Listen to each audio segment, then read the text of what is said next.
don't I know you, sir? Don't believe so. I haven't been here in many years. Name's Silas Greaves. Silas Greaves? The bounty hunter? Used to be. Well, what are you doing here in Abilene? Just passing through. Got a little business to take care of. Well, sir, it would be an honor if you would allow me to buy you a beer. Hell, son, it would be my honor to drink it. I'm Molly. Howdy. I'm Dwight. That's Jack and Steve. Ben's behind the bar. Oh, I bet you got some great stories. A couple. Any of them true? Jack, be nice. A few. What about your shootout with Henry Plummer's gang in Bannock, Montana? Is that where you started as a bounty hunter? That's what it says in this here dime novel. Don't believe everything you read in them dime novels, boy. First man I hunted was back when I was riding with Billy the Kid. You knew Billy the Kid? Damn right. That scrawny son of a bitch had no fear. Wouldn't back down for nobody. I heard he collected the 10 stars off any crooked lawman who crossed him. It was a war, boy. The Lincoln County War. And Billy promised his regulators would take the life of every bastard who helped bushwhack John Tunstall. Kid had a big chip on his shoulder and a hair-trigger temper. Made him dangerous as hell.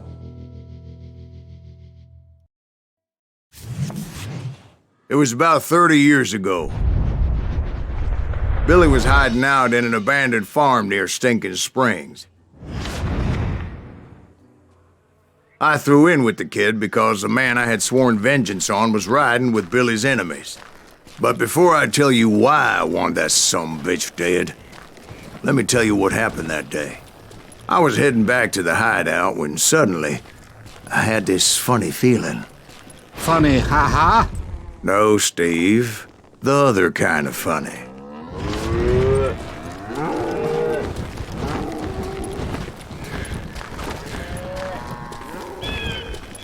You heard Pat.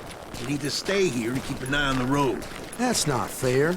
We're missing all the fun. I knew those two morons would never let me through. I had no choice. Is he with us? Was it Pat Garrett's posse? Oh, yeah. I heard the shots and I knew I had to move fast. Fire at will! Spread out, goddammit! Garrett and his army of deputies had surrounded the entire homestead. I decided to help Billy and the boys out of here. So that's just what I did. As the governor of New Mexico was paying for the kid's apprehension, Garrett was able to hire every gun hand in Lincoln County.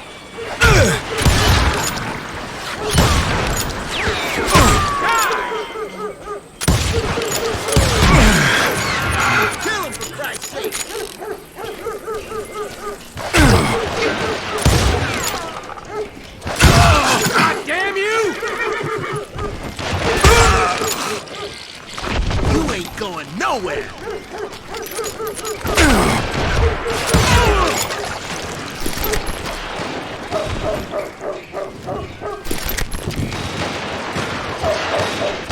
Watch out! There's one of them! God damn it, he's right behind me! Where the hell's Garrett's men were running around like a bunch of chickens with their heads cut Let's off. send these sumbitches running!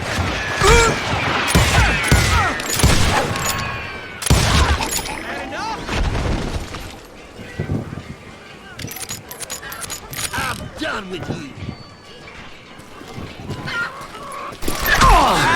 Still, one of them reached the water tower. Not a bad idea. It would be a turkey shoot from up there. You'll die for this, you hear me?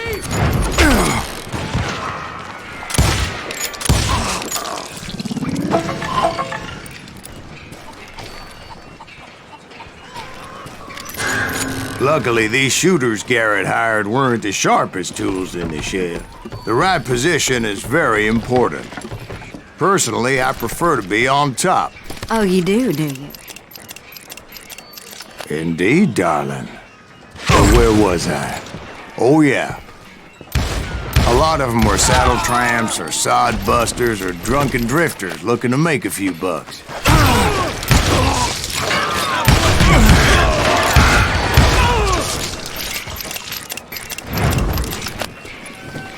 Then, I heard a friendly voice yelling at me from the window. Back door! We'll cover you! Try aiming! Watch your flank! Truth be told, things weren't much better behind the house. I cut their numbers in half, but that just made the ones that were left twice as mad. They made up for their lack of skill with a seemingly endless supply of ammo. It was a bit of a slog, but I finally fought my way around the back of the house. And like that, I was inside, none the worse for wear. I passed Dirty Dave, and upstairs I found Billy and Charlie Bolton.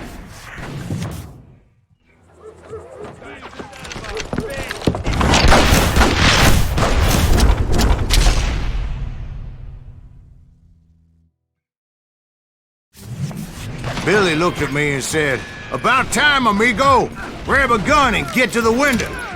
Wait, so you were friends with Billy the Kid? Yeah, sort of.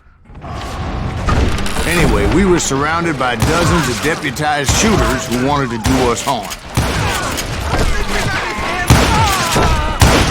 Billy's worth $500. I'm telling you, Garrett's men were dropping like flies, but they just kept on coming. I think I got one! Where the hell did Garrett get to? That's when Charlie got hit. "You're catching us in a crossfire," shouted Billy. "Get to the other side!"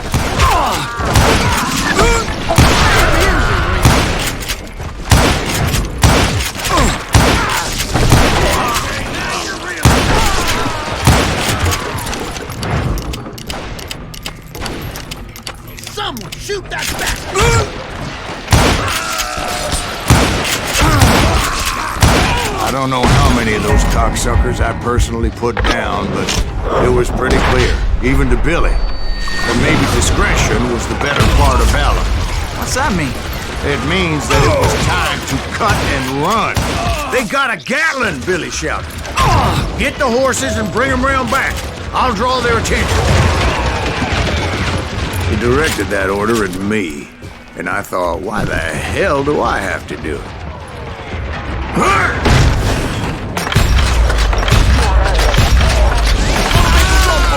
Those poor sons of bitches are Many done would have for! fled in my place. But I had that false sense of invincibility that many young men have. Like Jack here. What are you saying, old man? Jack is joshing with me. Yeah, he better be. Mr. Greaves, please continue.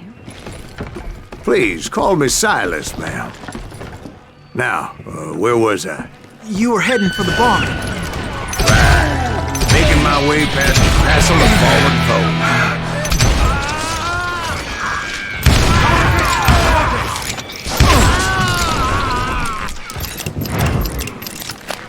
That's it for you! Sounds like Garrett hired a whole regiment of hired guns.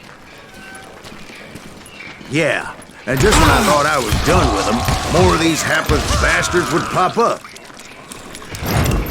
Finally, I had the stables within my reach.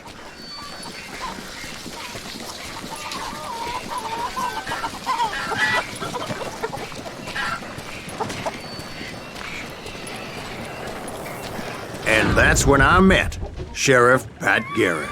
I read that you went toe-to-toe with him, sir. That backstabbing bastard with that tacked-on tin star.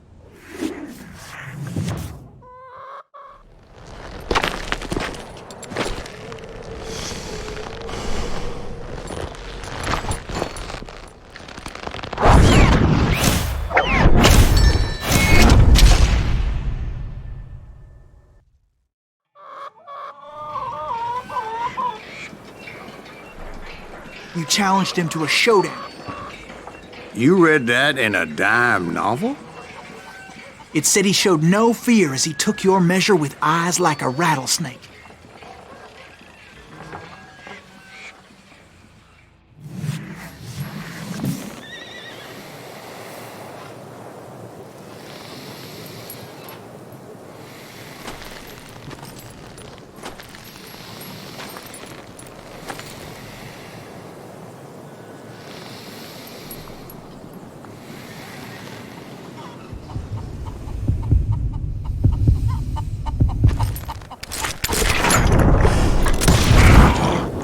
killed him.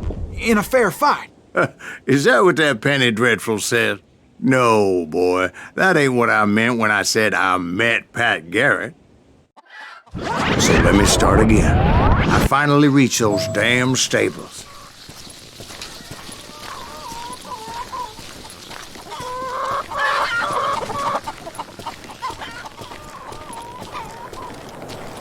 And stepped inside, and last thing I heard was Garrett's voice. That's not Billy. And go on. How did it end? And, boy, that was just the beginning. So what happened? Did Garrett arrest you? Yeah, after I came to, the bastard had clocked me with his Colt.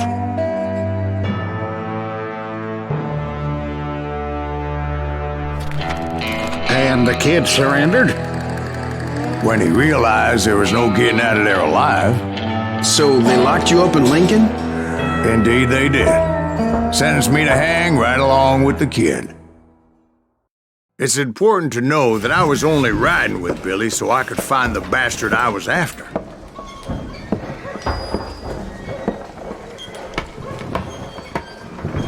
He was with John Kinney's gang, and they were sworn enemies of Billy's regulators. Why were you after him? I owed that son of a bitch a bullet for what he had done to me and mine. Instead, all I got for myself was a goddamn death sentence. Luckily, it was right around then that I heard Billy make his move. He shot Jim Bell and a few other guards as he made his getaway. Later, they wrote that some lady friend planted a pistol for him in the privy. What the papers didn't say is that Billy helped me escape, too.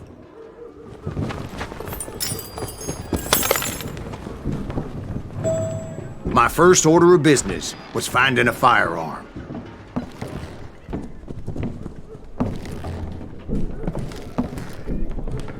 Luckily, I located Deputy Bob Ollinger's mean-ass shotgun.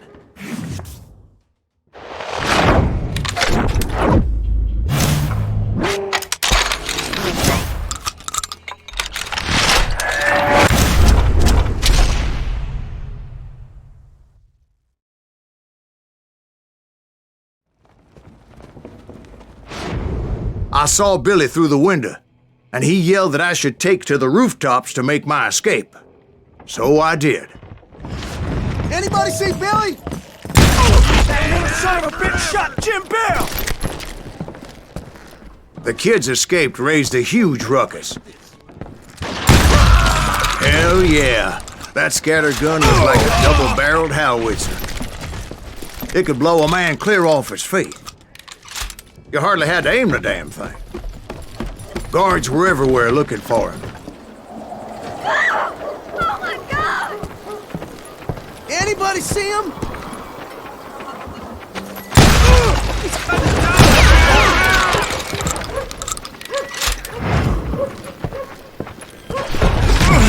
I had to jump from roof to roof like a damn alley cat. I followed the planks where I could, but some of that wood was slippery as hell. The whole town was up in arms.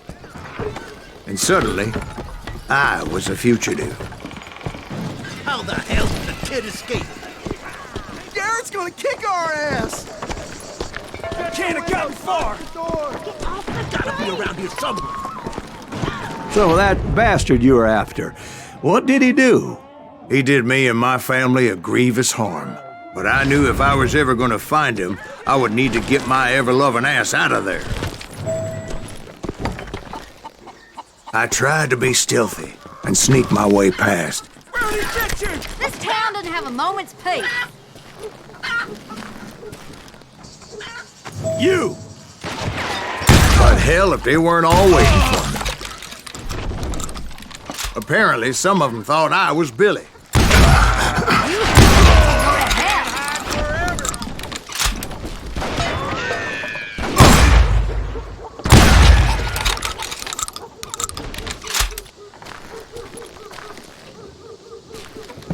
He's in town somewhere!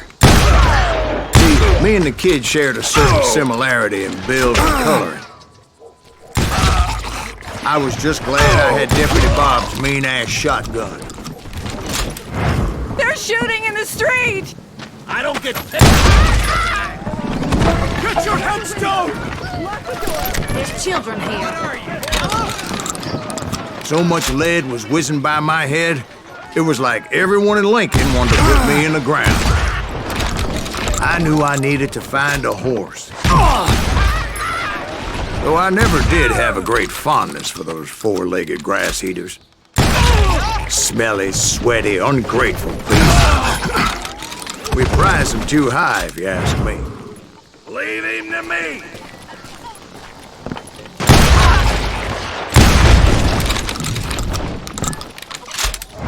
You're threatening the lives of innocent people.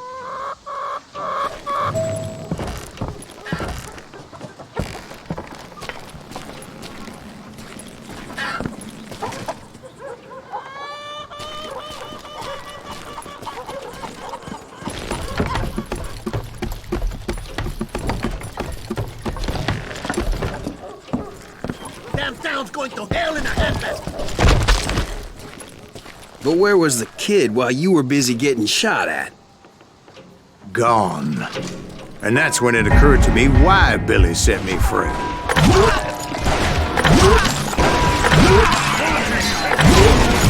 For decency? So I could be a hapless decoy and draw attention while he snuck out of town.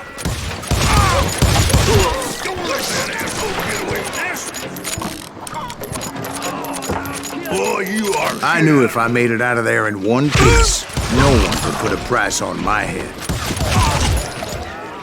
Because everybody in Lincoln would be dead?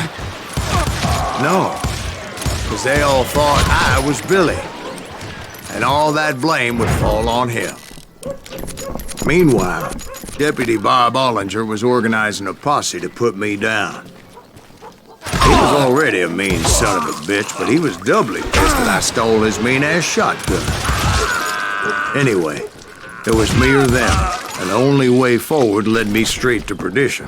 But the cards were dealt, and I had no choice but to play them. Arm yourself! How the hell did he get away? We're gonna be in deep shit when Pat gets back.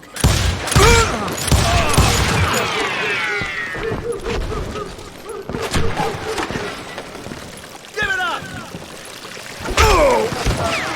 Leave him to me!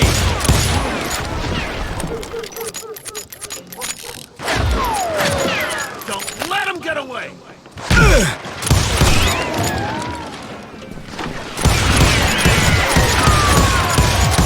Snuffed out his life!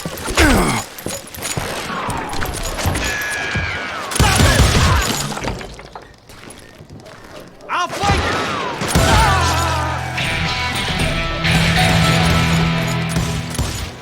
Take him!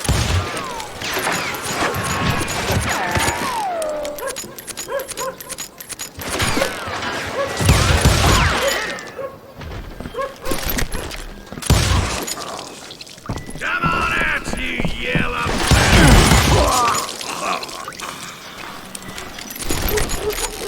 Time to... Finally, I found what I was looking for. The stables on the edge of town. I guess Billy saved your ass, taking out Bob Ollinger the way he did. Billy didn't kill Bob.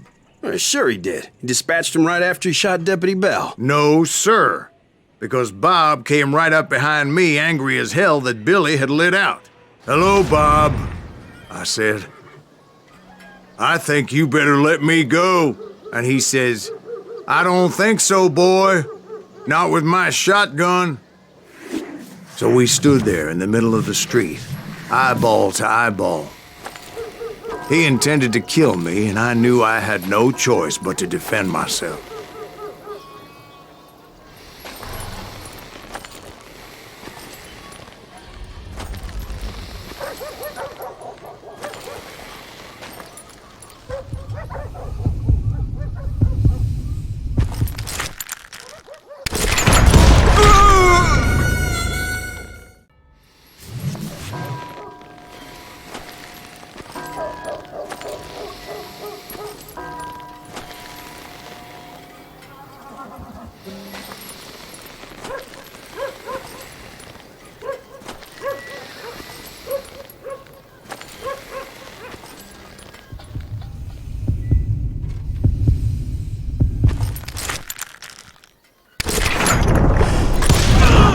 I killed him in a fair fight.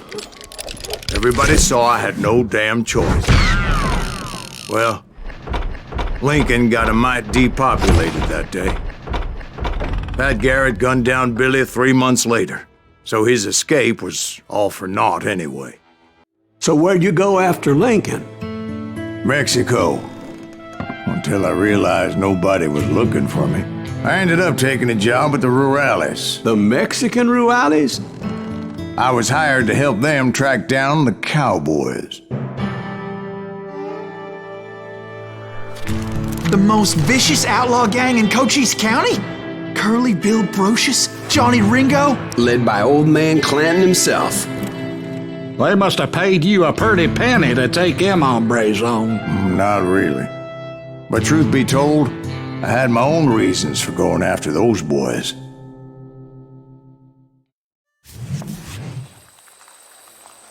So was the bastard you were after now riding with the cowboys? Roscoe Bob Bryant was his name. Oh. But no, this time it was a different bastard I was after. The aforementioned Mr. Ringo. And yes, he was working for old man Clanton. I came upon them robbing a stagecoach, which wasn't surprising, being they were such murderous thieves and bastards. The bandits wore red scarves, so I knew they worked for the old man. Over there! There! I did my best to help those poor passengers.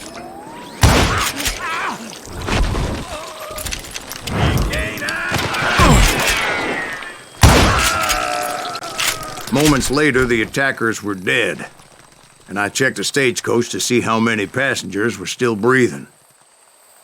None. It was then I wondered if the rocks weren't hiding more bandits. Was that all of them? Or did I just hit the rear guard? I quickly got my answer. They attacked from on high like Apaches often did. They would appear in great numbers from above and rain down lead on their hapless enemies' heads, making use of the high ground and whatever else they had. Yep, the Apaches always appeared out of nowhere, and there never seemed to be an end to them. Hold on. Were you attacked by Apaches? What happened to the cowboys? Did I say they were Apaches? I said Clanton's cowboys attacked me Apache style. I was in a pitched battle, but I was holding my own against an overwhelming enemy force. See, at the time, I was still pretty green and would often blunder into regrettable situations. But I just kept shooting at anything I could see up in those damn rocks. I didn't see Ringo, but I knew he was with the cowboys. He and Roscoe Bob had done me a dreadful wrong, and I was determined to have my revenge. But to get to Ringo, I knew I'd have to fight my way past these other assholes first. Unfortunately, I was running out of ammo. Another perfect example of my relative inexperience as a hunter of men. I immediately knew that a tactical retreat was called for, as my vengeful fury was much less impressive without the bullets to back it up.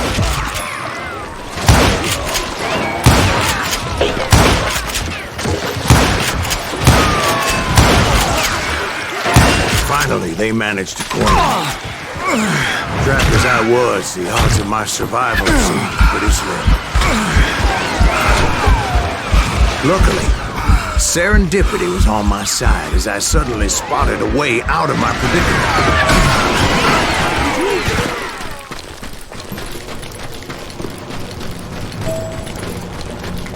I ran ahead as if the devil himself was after me. Bullets were whizzing by my ears, but I wasn't about to roll over and die. I just kept running like there was no tomorrow. Because there wouldn't be if Clanton and his men caught up with me. As I was scurrying around those caves, I thought, oh, what was I thinking? Going up against a gang like this. You're done!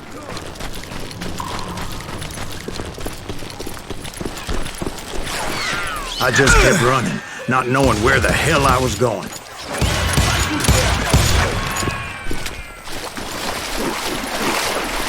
that's when something miraculous happened. Like manna from heaven. I found the desiccated remains of what looked like an Apache warrior. The old weapon next to him supplied me with some much-needed ammunition.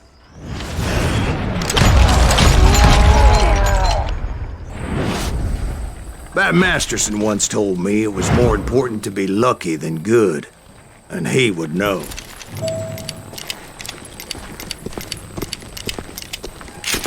And imagine my surprise when I found a fistful of dynamite to go along with that ammo. That stroke of good fortune evened the odds and bolstered my confidence. It was time to turn the tables. Time for the prey to become the predator. Time for the hunted to become the hunted. Time. All right, Jesus, we get it. They were right where you wanted them. That's right, Jack. I was done running, and the old man's boys were not expecting that. No, sir. I came at them like a wildcat. It was finally time for that old man to pay for his sins.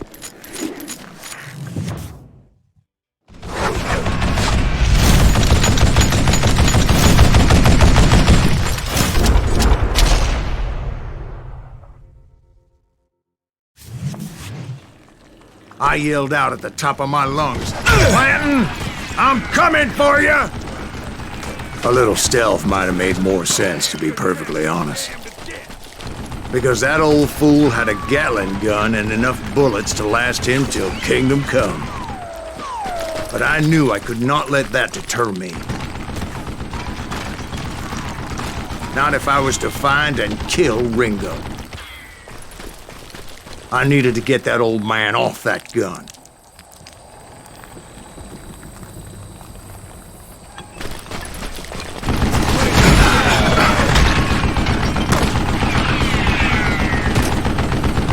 What a piece of crap! I don't know how you lived this long.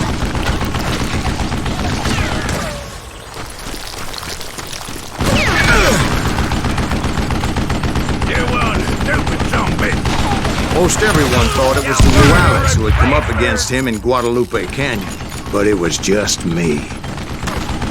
What I ever do to you?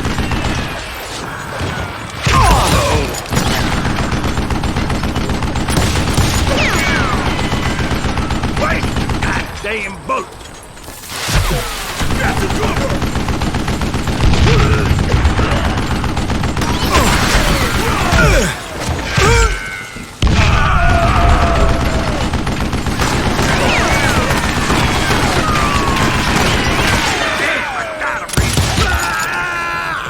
Apparently, one of the cowboys made it out of there alive and told Ike and Billy Clanton that it wasn't a Mexican who took their father's life that day.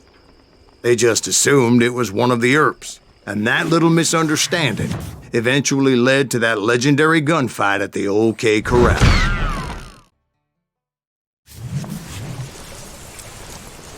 A few weeks after that dust-up at the OK Corral, I was still after Johnny Ringo.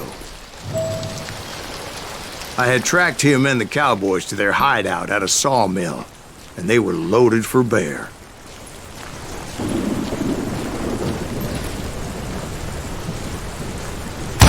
So, what exactly did Johnny Ringo do to piss you off? Well, him and that other bastard. Roscoe Bob Bryant? Yep. They both deserve to die, and I promise I'll tell you why. But first I need to tell you about the cowboys' new boss, Curly Bill Brocious. Earp's coming! Get ready, boys.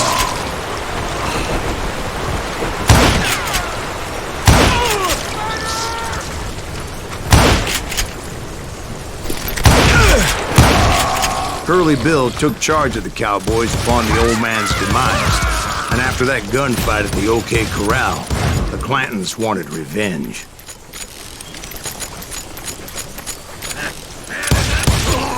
So they murdered Morgan Earp and grievously wounded his older brother, Virgil. Is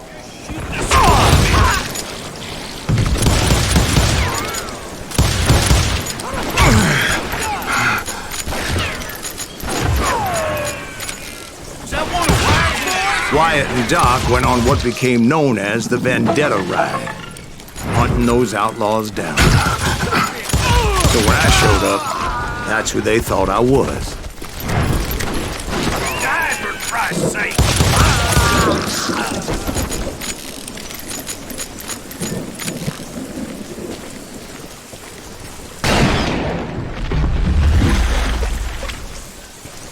There were killers around every corner, all wearing red bandanas. That's how the cowboys identified each other. And I was beginning to wish I had one myself. But I wasn't about to let Ringo walk away unscathed. And that's what drove me forward. They say that Ringo was infernally fast. I hardly saw anyone faster, boy. Certainly not Wyatt Earp. That man was all hat and no cap. Earp wasn't much of a match for him, but Doc Holliday might have taken him. That Lunger should have kept his nose out of it. They never charged anyone for the murder of Morgan Earp. But everybody knew that Curly shot him in the back. That was common knowledge. Yeah, maybe so. But Ringo had nothing to do with it. He was just being loyal to a friend. Is that what you call it? Being loyal? Well, to get to that loyal friend, I had to pass by some buzzsaws as big as a man.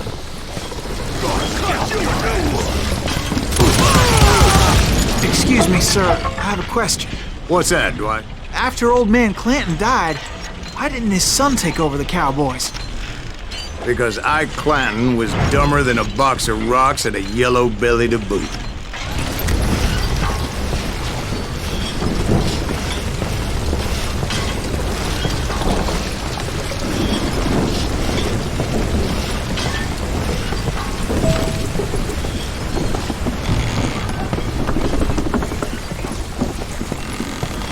Now, where was I?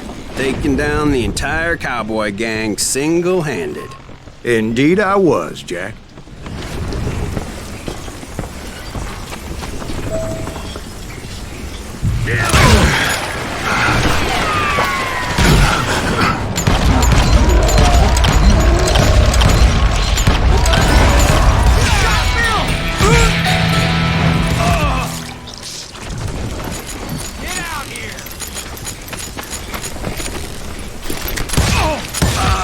Though it wasn't easy, as those boys had good cover.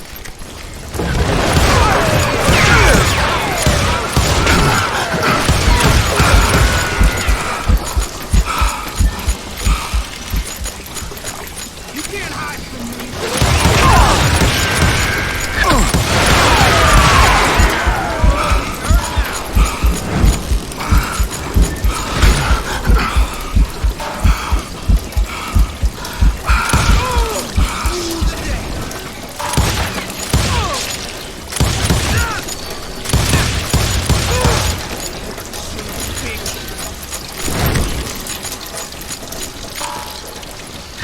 Don't need no help to kill the likes of you! Oh, you're hiding too now. Come on, hook this son of a bitch! Oh, now.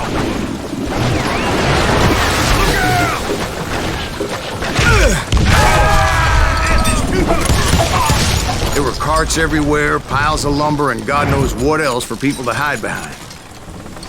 That really was one hell of a sawmill. Quite an impressive operation.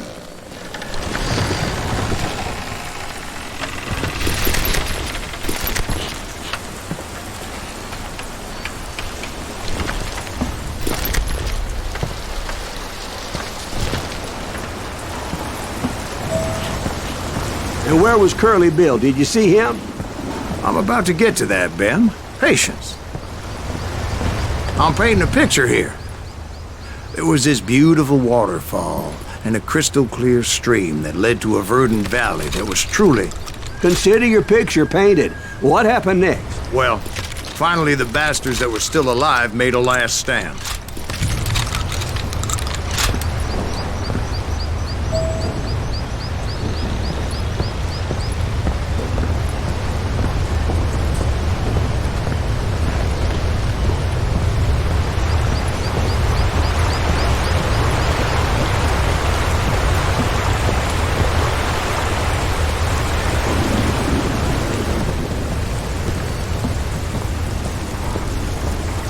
Curly Bill, Johnny Ringo, and his compadres took off into the lumber yard, and I followed after.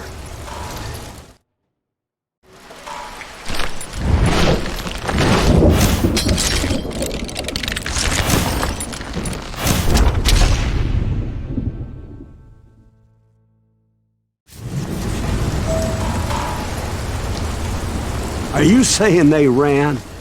Cowardice was not in Ringo nor Curly Bill's nature. No, sir. I never said they were running scared. They just wanted me out in the open. Time to dance with the devil! You working for Wyatt Earp? You working for Wyatt Earp? That sumbitch send you to kill me? Oh, wanna play hide and seek? Just gonna test my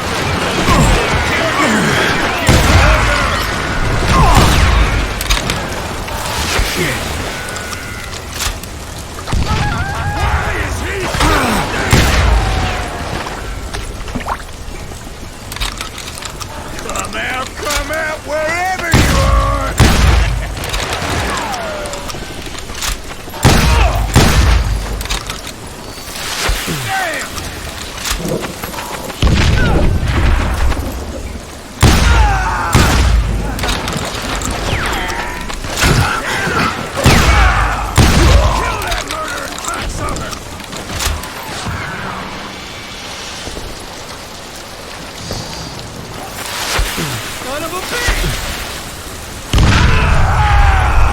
Brocious gave me no choice but to take his life.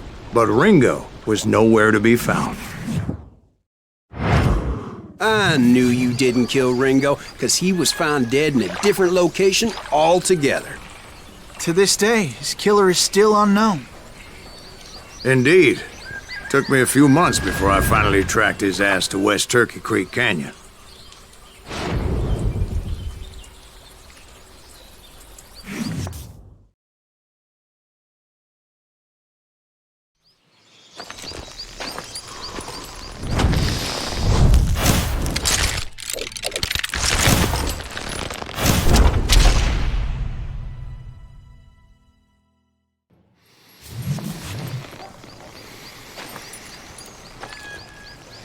That's incredible, sir.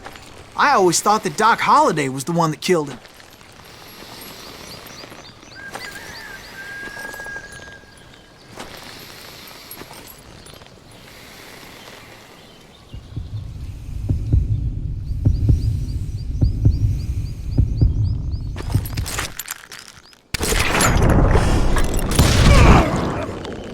Sorry I had to ruin the legend for you, boy.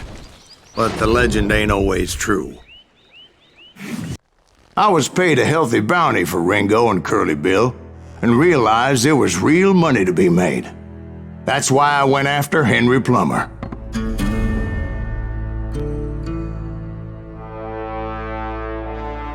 Now, wasn't he the sheriff who augmented his income by shaking down miners and robbing gold shipments? That's the one. Oh, yeah, I remember him. He ran that gang of thieving outlaws called the Innocents.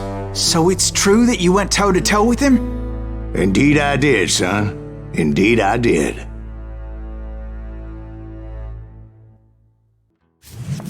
I knew I needed resources if I was going to track down Roscoe Bob Bryant, and hunting Plummer looked like a good way to get rich quick. As the local vigilantes exposed him as the leader of the bandits, and put a generous price on his head. Plummer rallied his gang to plunder one last gold mine before making their escape, and that's where I thought I'd find him.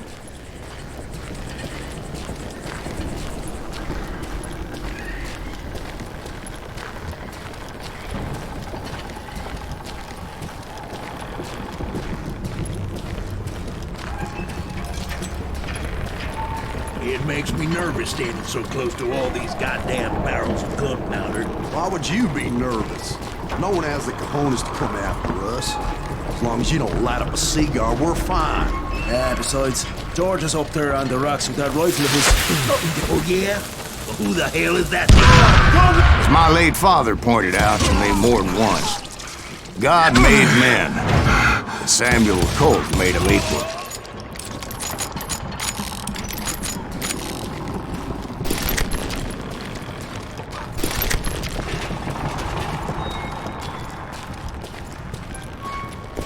I knew that dynamite wasn't mine, so I decided the polite thing would be to return it. It was the biggest gold rush since Sutter's Mill in '48. Unfortunately, prospectors weren't the only ones drawn to those riches. There were thieves and killers, robbing travelers and hijacking gold shipments. Like those that ran with Plummer. Some were just regular folks I knew from town, drawn by greed and easy pickings. Charlie Crow, the blacksmith. James, who worked in the stable. Sam and Jeremiah Barber, the butcher's sons. Ordinary citizens who lived a double life. Of course, the rest were veterans of the Civil War. Stone-cold killers trained on the bloody fields of Shiloh and Antietam. Plummer had a lot of men on his payroll. A hell of a lot. That son of a bitch pretended to protect the public with one hand while stealing them blind with the other. He set up a defensive perimeter which I had no idea how to breach. Dangerous, desperate individuals. I was outnumbered and in way over my head, but I was too damn stubborn and stupid to realize it. They must have thought I was touched. I thought I was some kind of hero.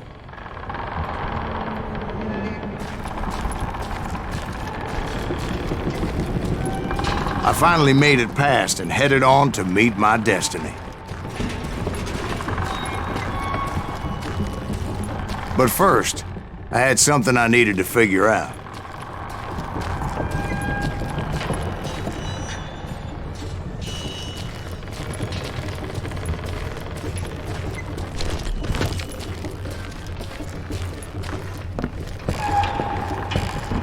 I had a few ideas on how to get into that mine, but once I made my decision, I knew there was no turning back. So my first thought was to enter the nearest mine portal. I saw an entrance. Made sense. It was the quickest way in, but that also made it more dangerous, as there would undoubtedly be enemy pickets posted along the way.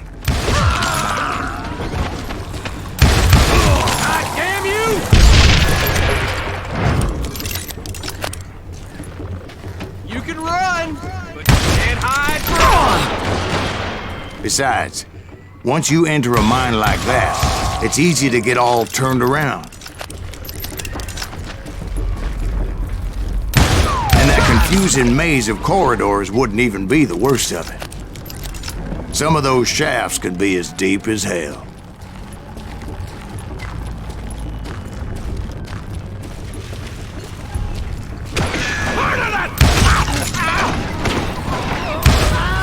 A single stumble or misstep can easily end in a deadly plunge to oblivion.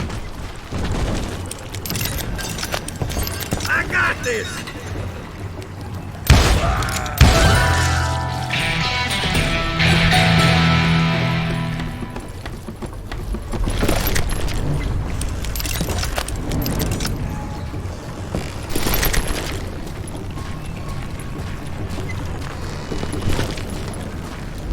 Quick reflexes often make up for a lack of common sense. Luckily, I was never one to be easily bushwhacked. I would just need to be careful not to blow myself to kingdom come.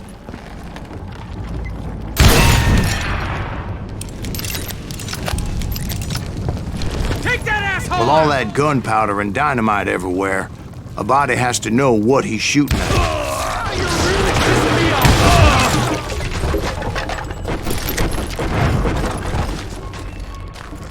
One wrong bullet could have turned that mine into a dad-blasted tube.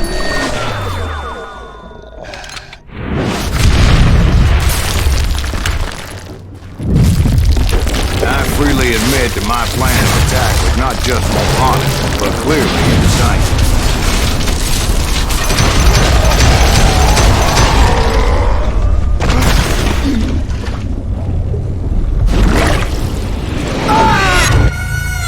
It's a good thing that I abandoned that ridiculous plan before I even tried it.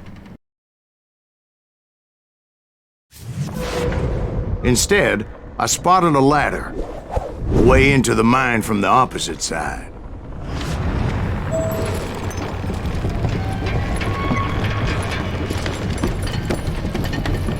It was a long way around, but that approach seemed more sensible at the time. Of course, being I had a problem with heights, that scaffolding scared the bejesus out of me. Climbing down that ladder required some caution, because even though I had a younger man's reflexes, no man can dodge a damn bullet while climbing down a rickety ladder. I needed to make a leap of faith, which ain't easy when you're suspended between heaven and hell. I was determined not to give up, however. As Sheriff Plummer seemed quite the despicable character.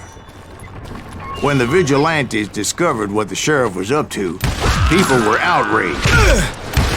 That 10,000 they put on his head would go a long way to helping me find old Bob. And I had made it my mission to settle that score from hell or high water. But first, I would have to make a choice. Take the elevator or climb the ladder.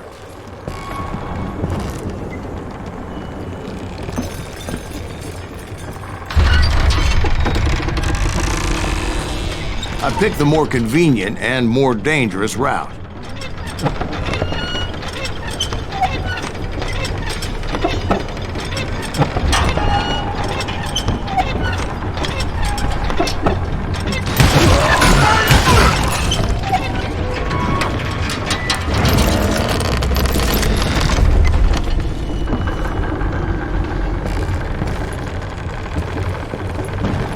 Plummer was a mad dog killer, and the people of Nevada City deserved better.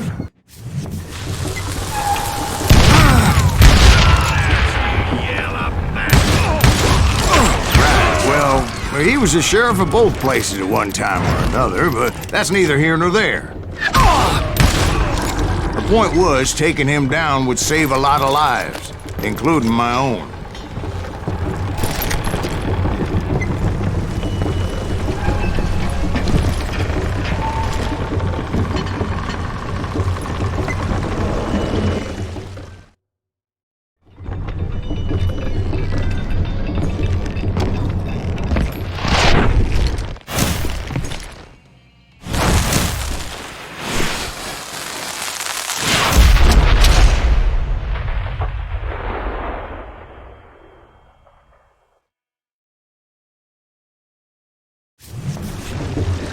Gonna need a dustpan to pick you up! This day is just getting worse and worse for you, ain't it? Henry Plummer was clearly unhinged, and I could see right away that this was gonna take some doing. Had it smart!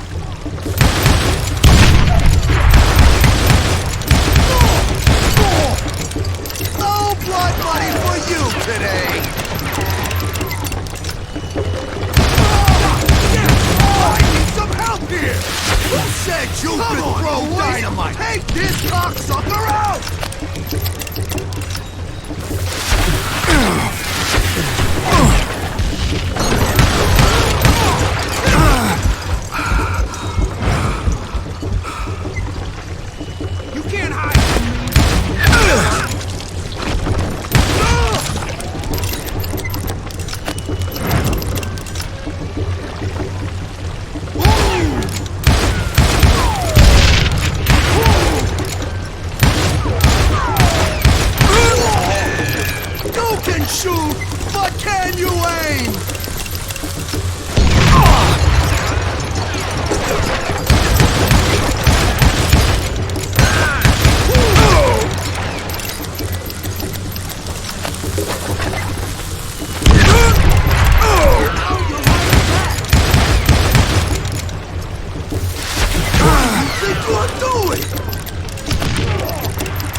so cool!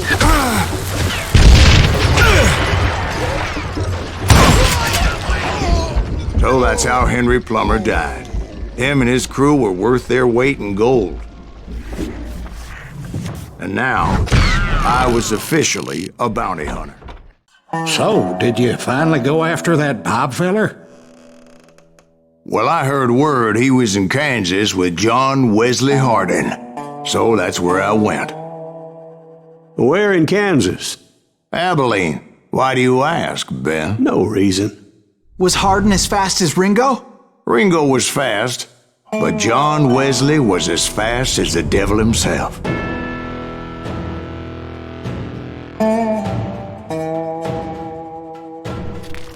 Hell, he killed his first man at 15. From that day forward, he had a price on his head and wouldn't back down for nobody, not even Wild Bill Hickok himself. I dodged death many a time, and that night in Abilene was no different. What the heck just happened? I was there with the intention of finding that bastard Bob and collecting the bounty on John Wesley.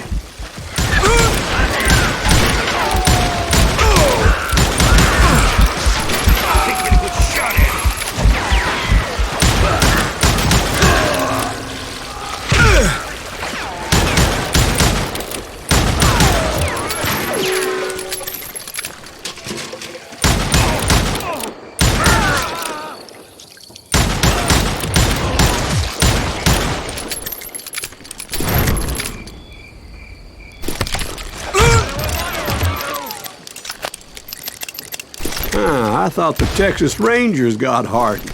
Yeah, that's what they want you to believe. It was cold and a witch's tit and a brass bra that night as I fought my way past his loyal compadres to the very same saloon we're sitting in today. Look around and imagine this place painted in blood. Hardin was waiting for me, and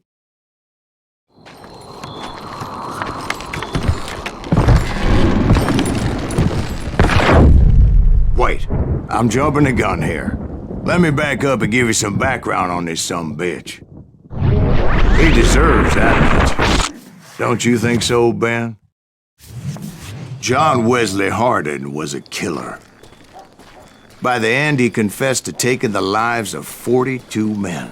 Fathers and husbands, brothers and sons, men with families who cared about them.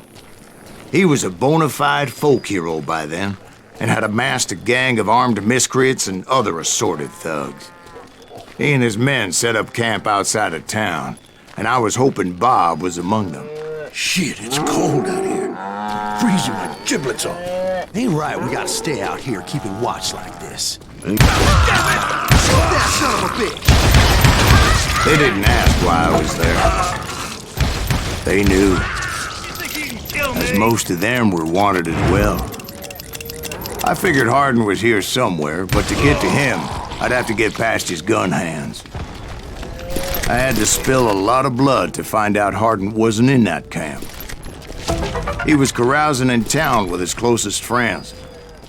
Hardin's boys apparently didn't want me to reach the bull's head. Some were hightailing it into town to inform their FA of my unwelcome presence.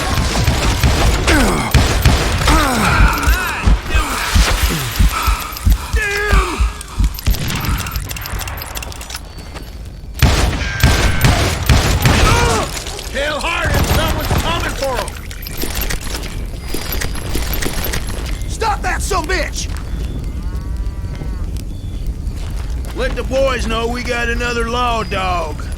Yeah, you know you can't be... I can kill you with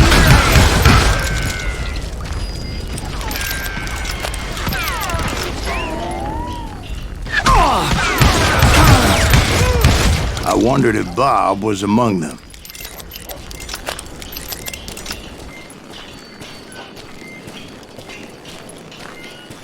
And I steeled myself for the fight ahead. For as good as I was, deep down I wondered if John Wesley wasn't just a little bit better.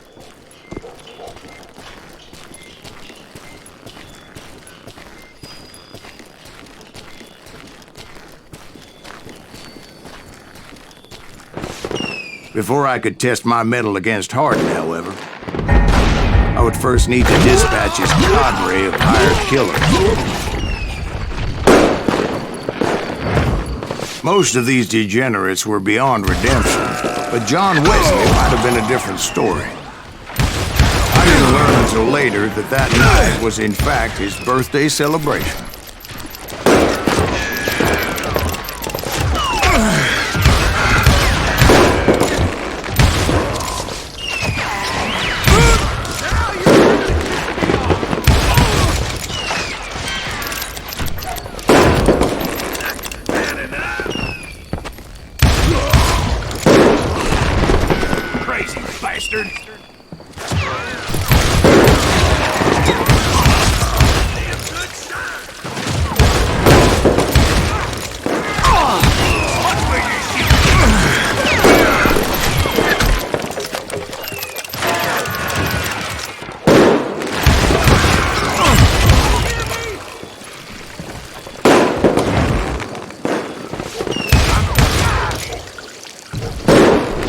I think I already mentioned that I found Hardin in this very saloon.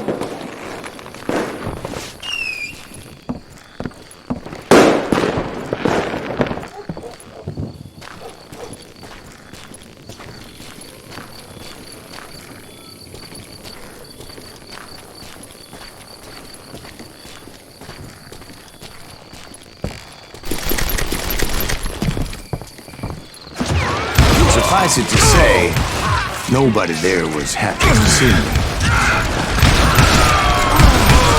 In fact, I felt a certain hostility. Show 'em how to die!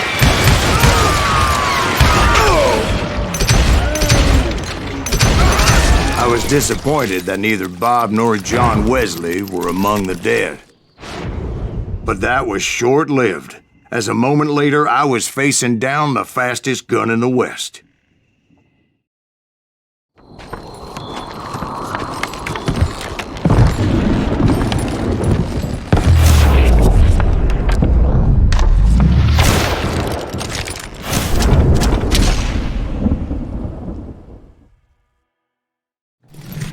I felt a bolt of adrenaline, or maybe that was fear. He was well known for his tricks, and I knew I'd need my own if I was ever to defeat him.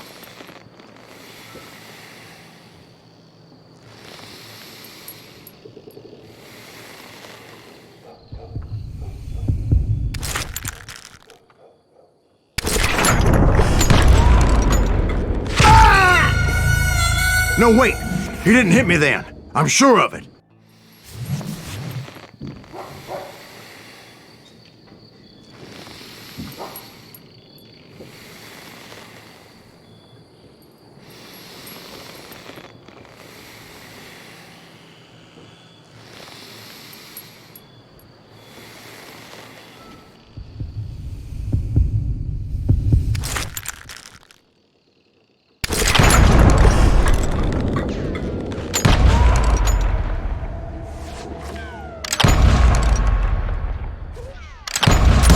That man was faster than greased lightning. But being inebriated as he was, he didn't count his shots. And now, he was at my mercy. So he didn't die? No, I sent him to prison. Years later, after he was free, some restless avenger took his life. Shot him in the back in a saloon just like this one. Anybody up for another beer? Ben? Thank you, darling. Yeah, some say revenge is a dish best served cold. So whatever happened to that Bob guy you were after? Personally, I'd like to hear some of your other adventures. Like, I don't know, did you ever go toe-to-toe with a red man?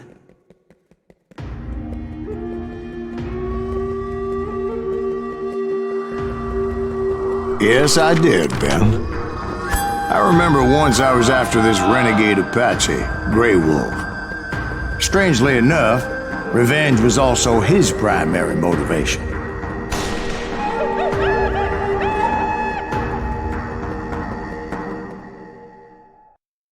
A bounty was put on Grey Wolf's head, and that's how I came to hunt him in the mountains. Mountains so high they tickled the nether regions of heaven.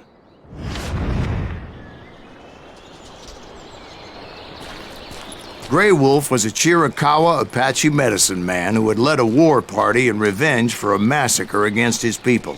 The U.S. Army had attacked his tribe during his daughter's sacred sunrise ceremony, and the slaughter was unspeakable. I understood his anger, as there's nothing more traumatic than seeing those you love die in a cruel and painful death.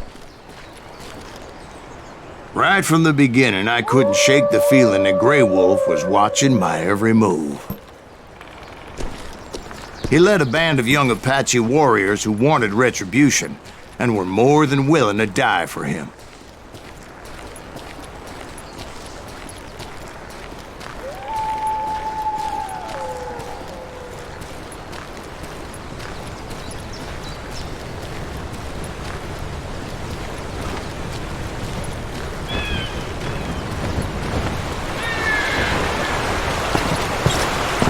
They saw me before I saw them.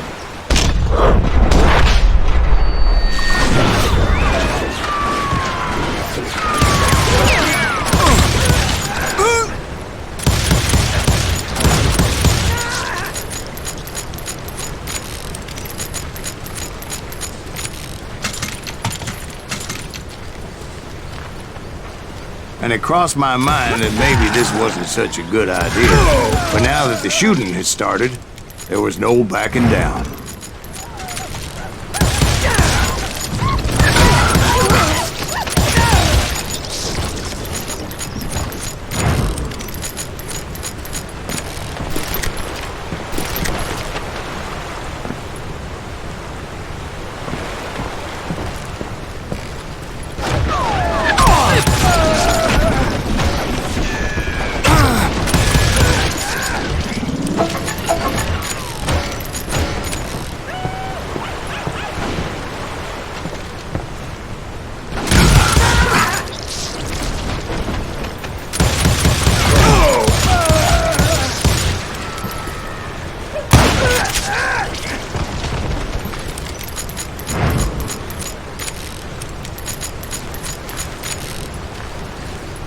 It was rugged country, the winter home of the Chiricahuas, and that's why they had retreated there.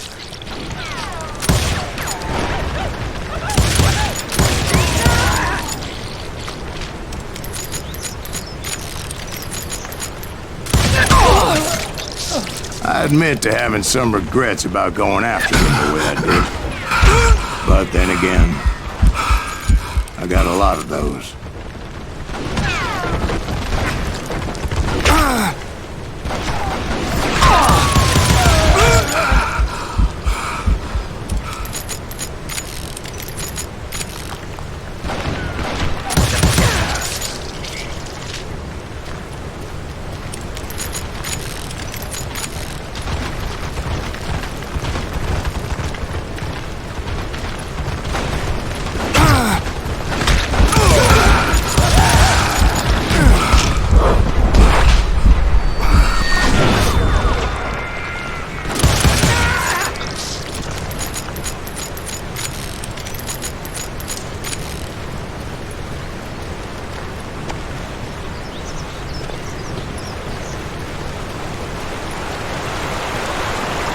Did you find Grey Wolf? Not at that moment, but I did find the entrance to their hideout.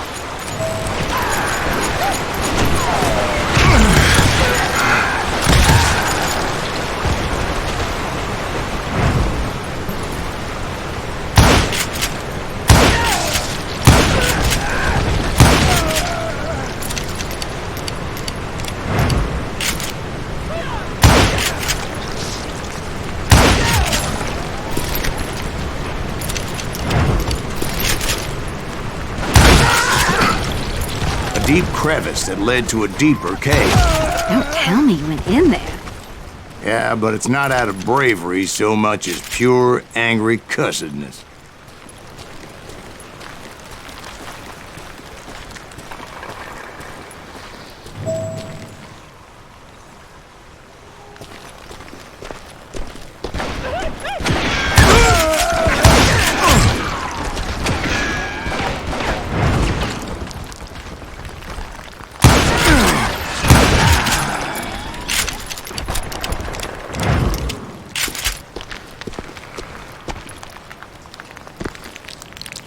See, back then, I had a stubborn streak a mile wide, and I wasn't about to back down. So it was like pitch black in there? Actually, it was pretty well lit, as they had torches on the walls.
How big was his cave? Big as hell, Ben. Chiricahua had hid out there during the Indian Wars.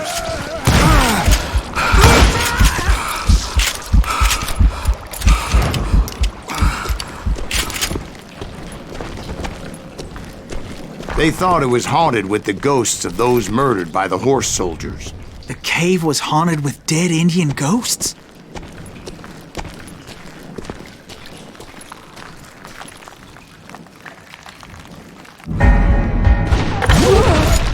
To be honest, I was more concerned with the live ones than the dead ones.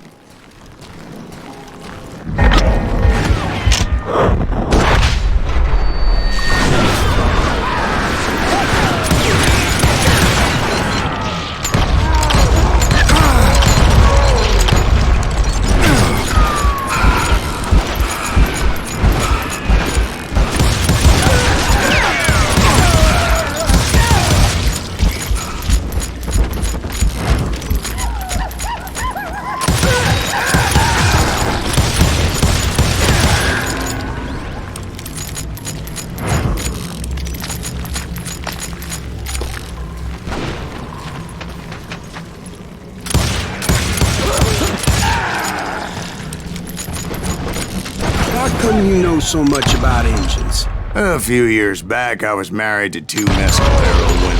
At the same time? Yeah, they were sisters. Polygyny is traditional among the Mescalero. So what happened? Oh, I had to get out of there. Those girls never shut up. Both of them nagging at me all the time. Drove me half crazy. Haven't seen them since. No, I mean, what happened with Grey Wolf? Oh, well, I pursued him into the Cave of Death.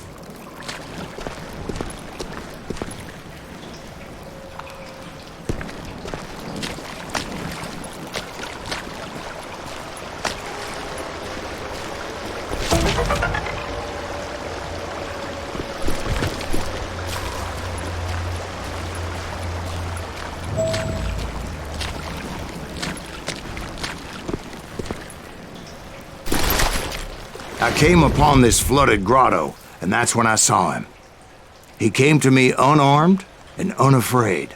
His voice echoed in the shadows, and I sensed he meant me no harm. You carry great darkness in your heart, and if you do not release it, it will claim your soul. The sound of his voice put some kind of ancient Indian spell on me. As his story unfolded in my mind. You will come to this place again and kill many more men, and the darkness will grow until it consumes everything that you are. The soul would have no rainbow if the eye had no tears. He said I was a great warrior, a coyote man, unequaled by any other pale-faced warrior, or something like that. The Snakes will bite shadows of your past until a venom poisons your heart, and an echo of the song of the dead summons the spirits deep from within the mountains. I didn't quite get what he was saying, but there was definitely snakes. And indeed, his warriors surrounded me and attacked me like hungry wolverines. They couldn't stop me, though, and Grey Wolf wasn't in the mood for idle talk.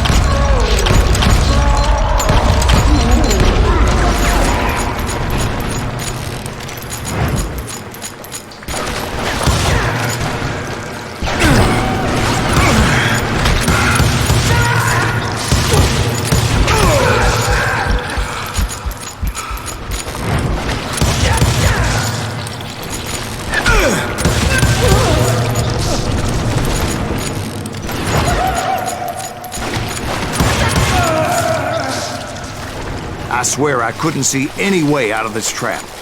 But suddenly, one just appeared. Kind of like a miracle.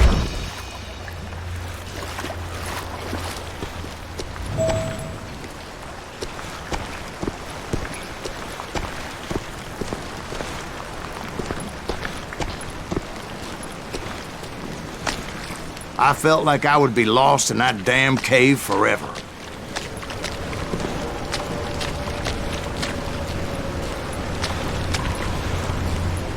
Finally, I found myself back outside, perched on the edge of a precipice, overlooking a thundering white water river. To get where I was going required several leaps of faith, but no way in hell I was turning back.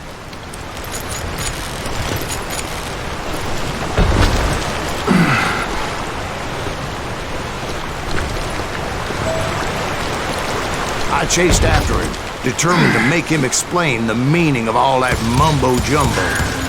Mumbo-jumbo's right. Are you making this all up as you go? A few details may be fuzzy, brother, but I am relating exactly what happened to me.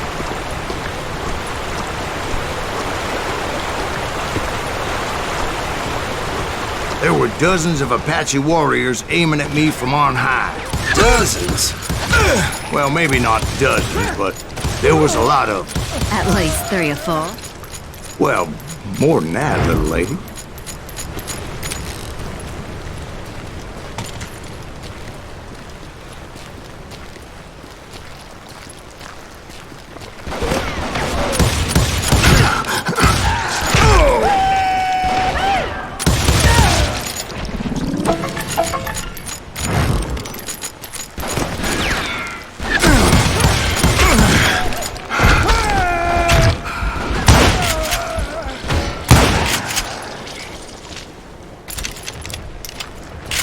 Steep climb up creek ahead of me and scrambled up those rocks like a mountain goat.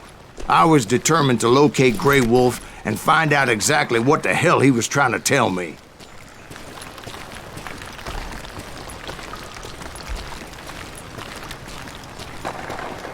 And wouldn't you know it, that crafty son of a bitch led me right into a trap. What kind of trap? Well, son, there had to be at least 100 Apaches around me.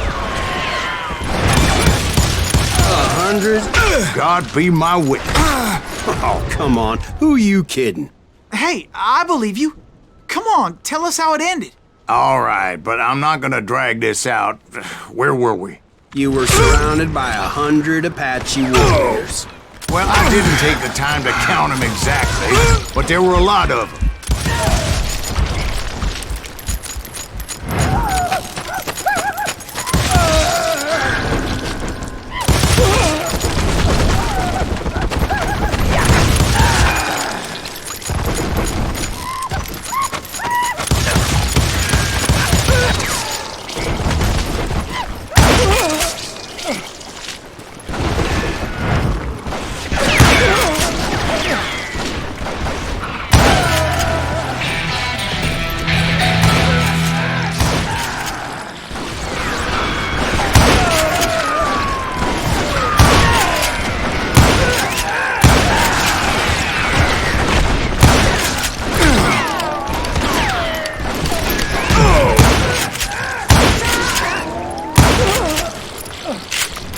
And in the end, a path appeared before me that I had not seen before.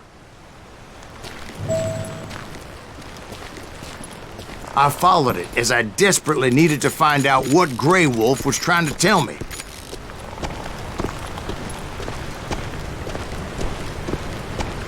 But it was like that son of a bitch disappeared into thin air.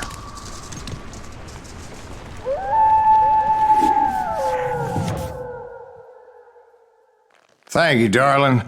It's interesting how the truth can sometimes seem might malleable, depending upon your point of view. Like how those dime novels make you out to be something you're not? Jack, don't be starting trouble. No, he's right. They do tend to exaggerate. Did they exaggerate your part in taking down the Daltons? Well, I was there in the flesh, boy, so I saw what happened firsthand.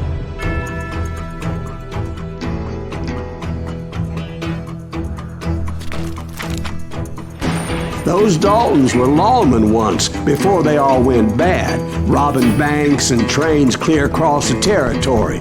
Until Coffeeville, of course. I was one of the citizens who took up arms that day.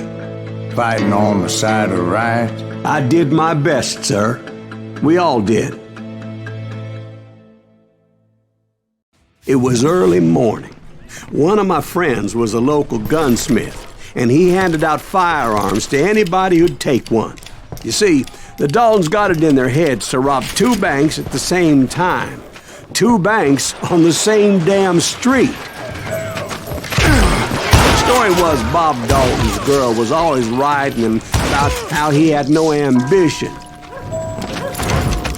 Well, the locals recognized the Daltons right off. Before they could get away, half the town took up arms to defend their property.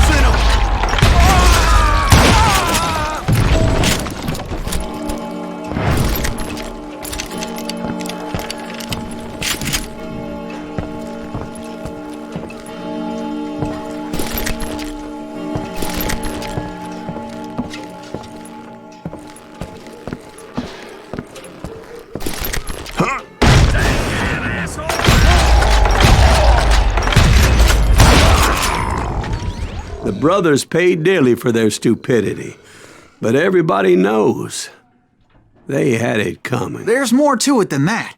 I read all about that day, so I know for a fact that it went down very differently. First of all, it was high noon. A posse of U.S. deputy marshals were on the rooftop across the street. Get ready, boys. They're gonna make a move. The lawmen had been tracking the Daltons for months, and now they finally had them dead to rights. Among them was a bounty hunter feared by many a lawbreaker. The marshals tried to get the Daltons to surrender. They'll give up eventually. We just gotta wait the son of the bitches out. This bounty hunter knew that the brothers were far too proud to ever lay down their guns. He went in there alone to confront those criminals. One of the marshals shouted, "Where are you going? Are you crazy?" Hey, where do you think you're going, dumbass? That rifle's mine. He saw a way to get around to the back of the bank. Then he figured out how to hit the Daltons from a direction they weren't expecting.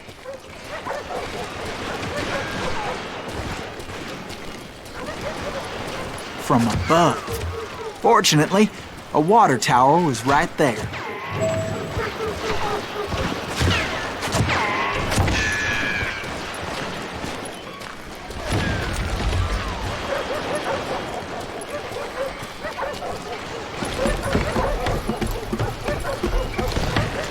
A moment later, he was climbing up a steep ladder, laughing at danger as he did.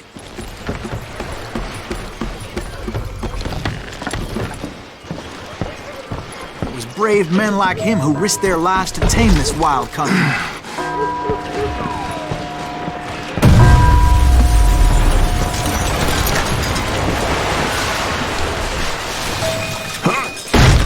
We've got company. Heroic men like him, who did what other men couldn't or wouldn't to make this country free. Like Jim Bowie and Davy Crockett, who died defending the Silas Alamo. Greaves? Son of a bitch!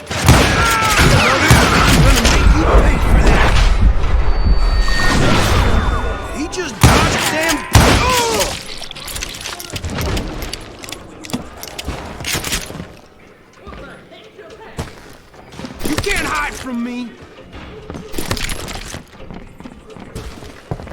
You ain't stopping me! I'm gonna make you one sorry son of a bitch!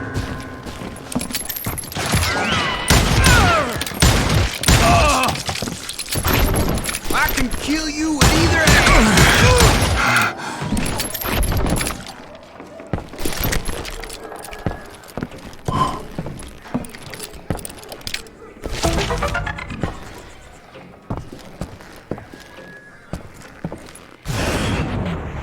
Over there!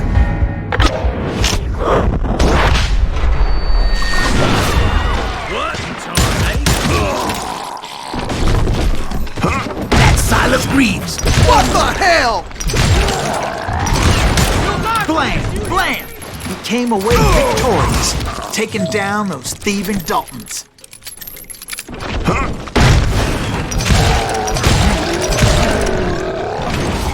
His name was Silas Greaves, and when the dust finally settled, he was the last man standing.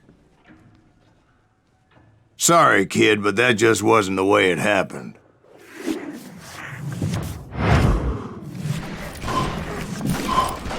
It was early evening, not high noon.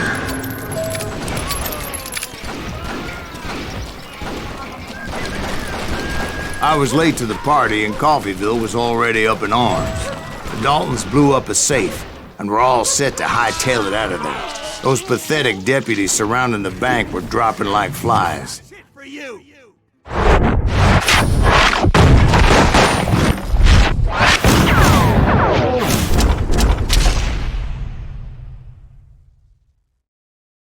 I had been tracking those jokers for months, waiting for them to do something reckless. Boy, you are shit out of Finally, they did. Those stupid bastards decided to rob 2 banks at the same time in the same town where everybody knew them. But they still had friends in Coffeyville.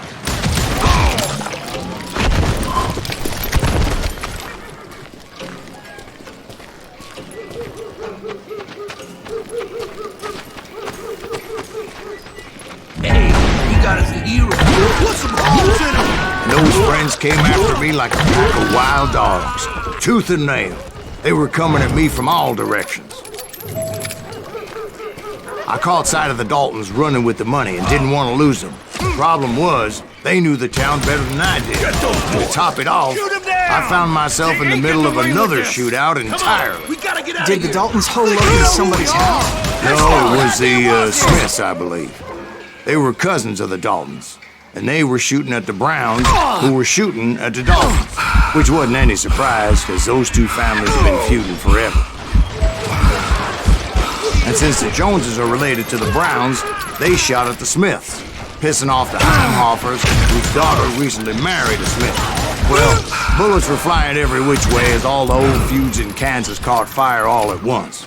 There was a hell of a lot of pissed off people in Coffeyville that day. But that's just the way life is sometimes. Shit happens. Dead man!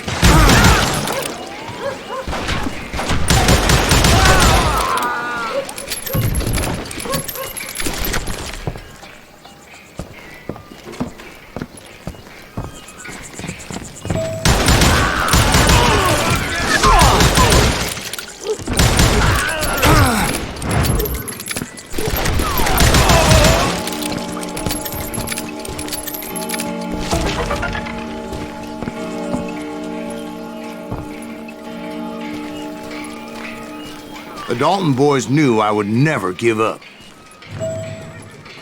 Those Daltons weren't the sharpest knives in the drawer, but they always stood together. They set a trap to slow me down and allow at least 2 of them to escape. The 3rd brother stayed behind to plant me, just in case that trap of theirs didn't work.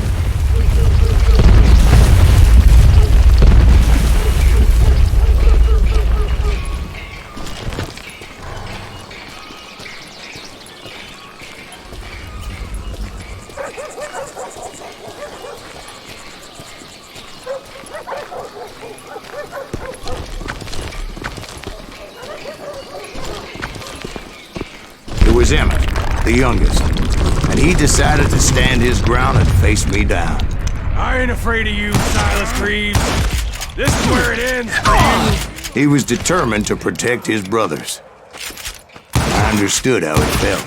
Taking me on all by his lonesome wasn't exactly a recipe for a long life.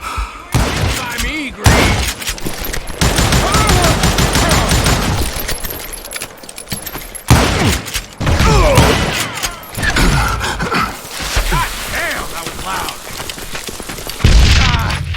You are dead, dog. But Emmett Dalton survived the robbery in Coffeyville. He's the only Dalton who did. They say he was shot 23 times. Well, Dwight, who do you think put all those damn holes in him?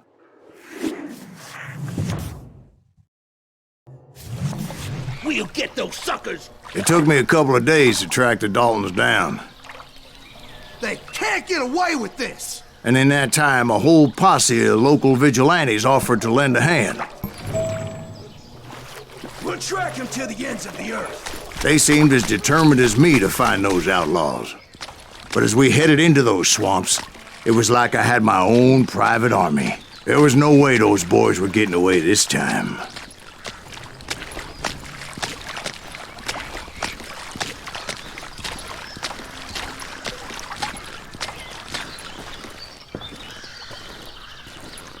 It was early fall, right?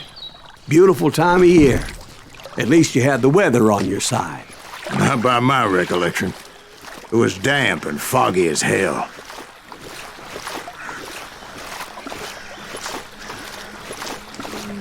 It was tough to stay on a true course, so we kept an eye out for landmarks.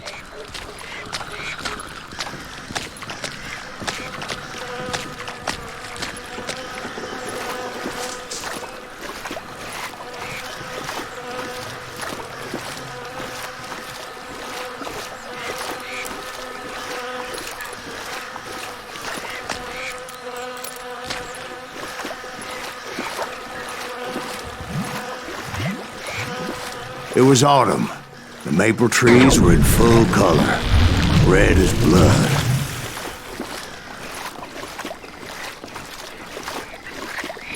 The rains that year were torrential, so the whole area was flooded. The vigilantes had spread out wide, and pretty soon I couldn't see anybody.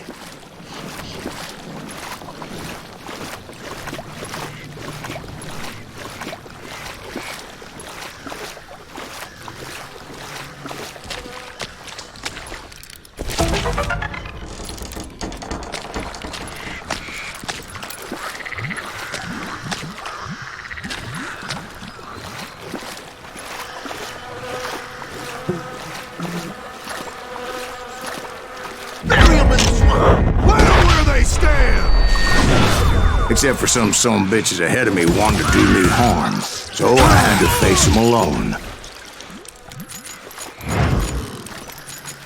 I wondered why my compatriots didn't come running when they heard the shots.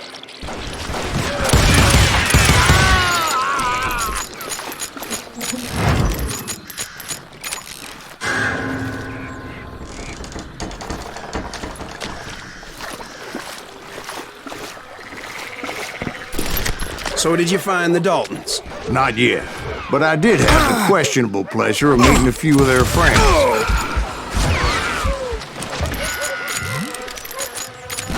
Get around it!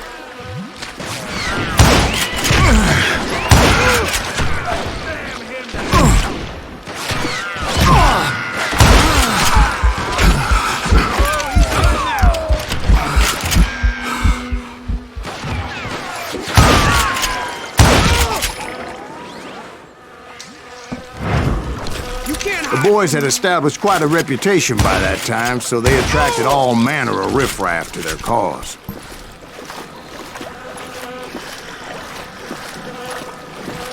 Shoot that asshole!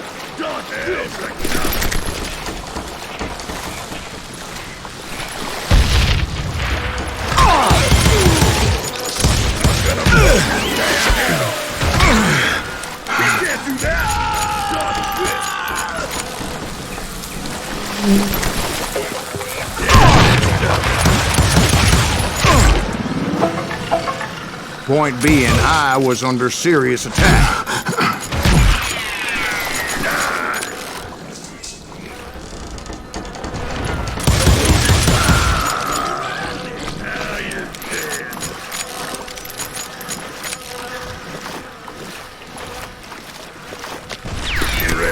belly full of buckshot. And my reinforcements was nowhere to be seen. Kill that goddamn bounty hunter! Get out here, you coward! Bury him in the swamp!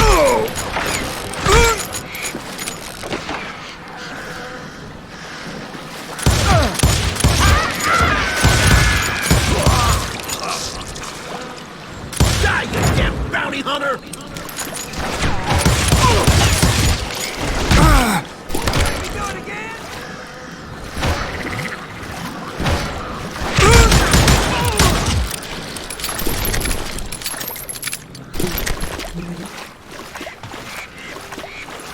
But luckily, a barn materialized as if right before my eyes. I scrambled up top to get a better view.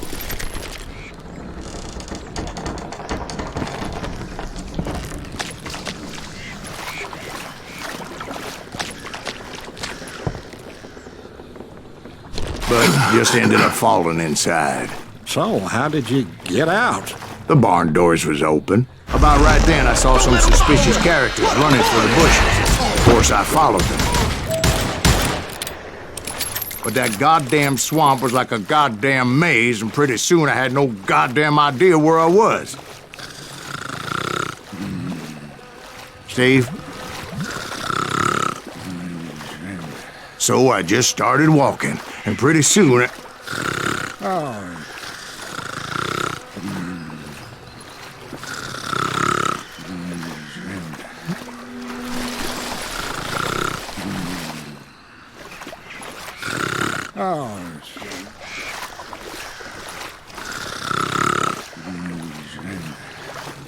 Steve? Steve! Huh? Oh, no, I'm listening.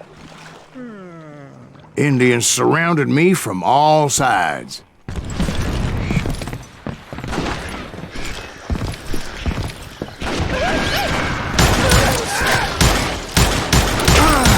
Indians? There were Indians? No. I just wanted to make sure Steve was paying attention. Now, where was I? You were following the Daltons through a swamp? That's right. See, Steve? Dwight's paying attention. No, I'm listening. I was just resting my eyes. So, where was I? The Daltons. Right. See, there's a reason so many outlaw gangs are made up of brothers. Being a brother is a very sacred thing. It's a bond like no other.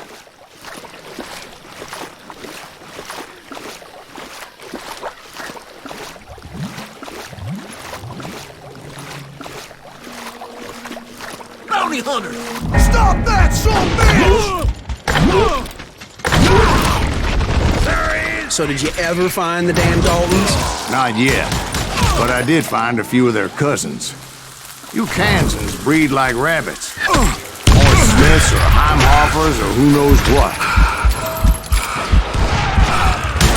But hell, what's more important than family? I bet Ben knows what I'm talking about.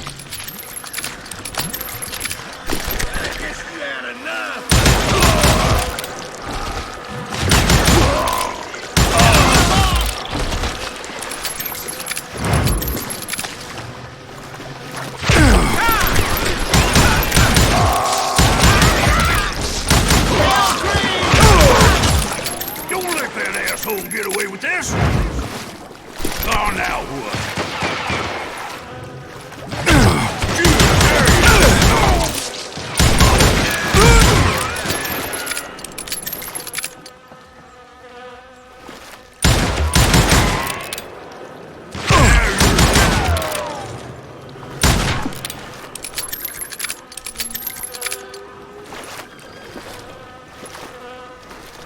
You can't get me. You're gonna need a cannon.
This some bitch is pissing me off.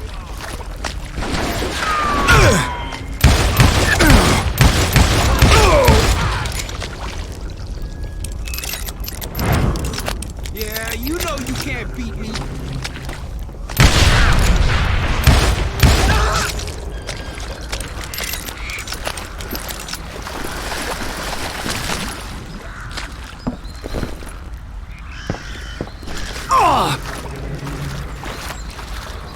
You ain't seen the likes of me. I knew those Dalton boys were out there somewhere, standing together against anyone who would threaten them.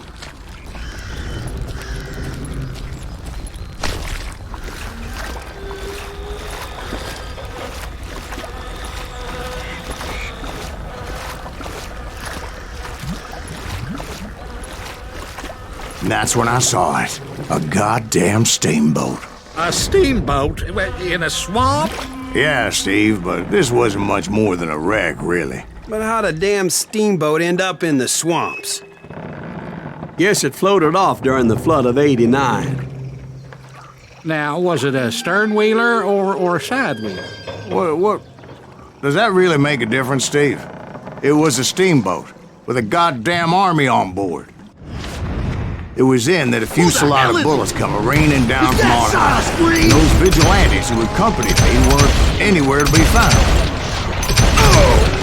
But among those men that were shooting at me, I thought I saw some familiar faces. I'm ending you.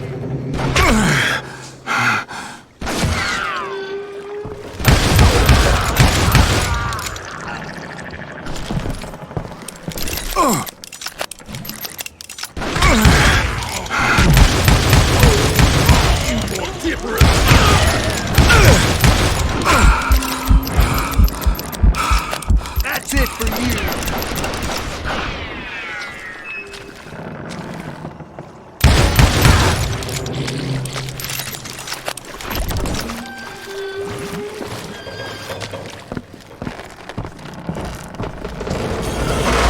Somewhere up there, the Daltons were waiting on me.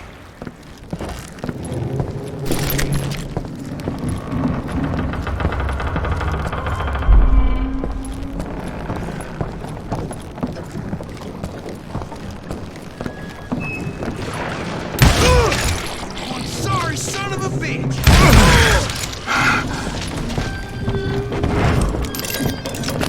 Sounds like you don't give up too easy. That's the kind of man I am, Ben. I set out to do something. I do it. Surrender just ain't in my nature. Plus, I'm stubborn as hell.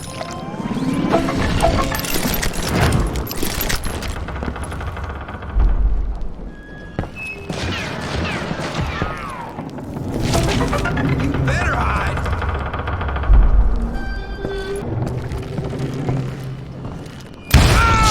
Rule the day.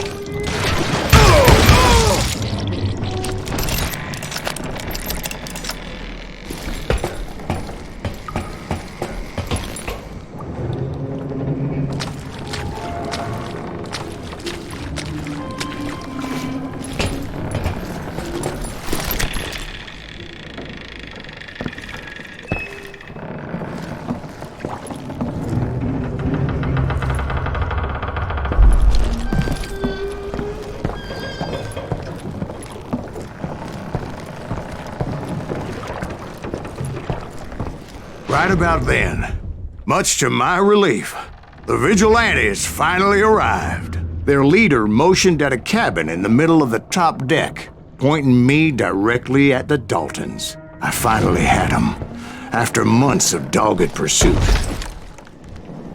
But it turned out that they had me. Take him out! I'm sending you to hell!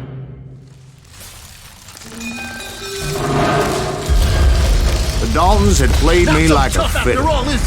Apparently, the vigilantes were on their damn payroll. They didn't just want to shoot me. They wanted to burn me alive. But finding my way out of a burning labyrinth proved to be quite a challenge. It was a riverboat, right? I mean, it's not like it was a goddamn ocean liner. Oh, yeah, but I was in a fight. Hear about that ship that's gonna launch next year? Largest one in the world. You're talking about the Titanic. If you ask me, it's too blessed big. I don't think it's slow. So anyway... Don't be stupid, Steve. They know what they're doing. They say that the Titanic is unsinkable. Oh, God. But getting back to that steamboat, how'd you get off it, Mr. Greaves? I took in a lot of smoke that day, so I admit my recollection might be a bit hazy. But somehow I managed to finally disembark. I was coughing up smoke and pretty damn pissed. I was done playing games with those boys. It was time to settle this once and for all.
Weren't about to come at me one at a time.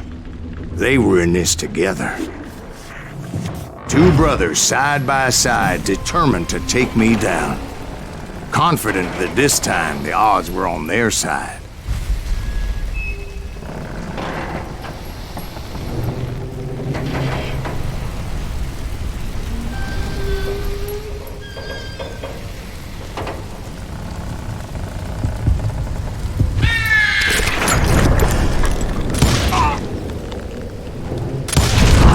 They got it wrong. A sad end for those two. If they'd only known that Emmett was still alive despite his wounds. Paroled 14 years later, he moved to California and sold real estate and lived off the legend of that fateful day. And the tragic death of his two brothers. My own brothers died tragically as well, truth be told.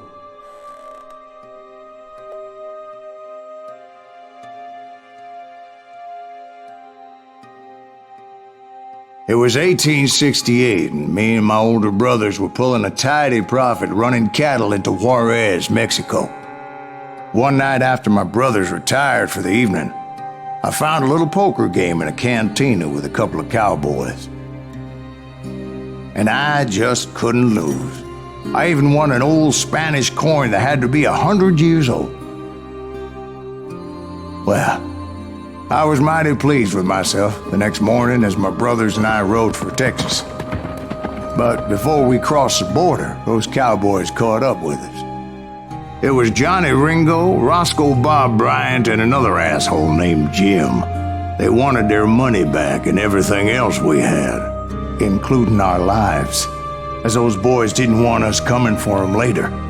Bob put that old Spanish coin in my mouth and said, "I won't have it said that I left you with nothing, boy." Well, those horses bolted, and there we hung as those bastards rode away. The branch finally snapped under the weight of the three of us, but being my older brothers were bigger and heavier, they were already dead. And right then I swore to myself that I would avenge them. Ringo you know about, but Bob eluded me. Until I heard he was riding with the Wild Bunch.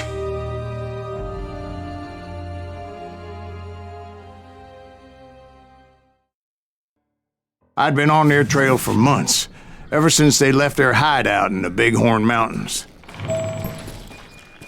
Led by Butch Cassidy, they were a loose association of outlaws who robbed banks and trains from Colorado to Montana. Among them was the Sundance Kid, and that murderous hombre I was tracking, Roscoe Bob Bryant. Were you a part of that giant Pinkerton posse after the Wild Bunch? No, boy. A circus like that would have slowed me down. Besides, I wanted Bryant all to myself. I'd heard about a large shipment of gold being transported to Wilcox, Wyoming on the Overland Flyer. I figured the Wild Bunch would likely hit such a treasure, and by God, I figured right.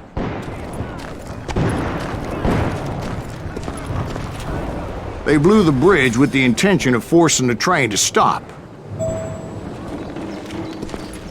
Well, I assumed the Wild Bunch was likely in the still intact part of the train high above, so I had no choice but to make my way up through the passenger cars dangling down. I was determined to make that sumbitch Bob pay for what he did to my brothers.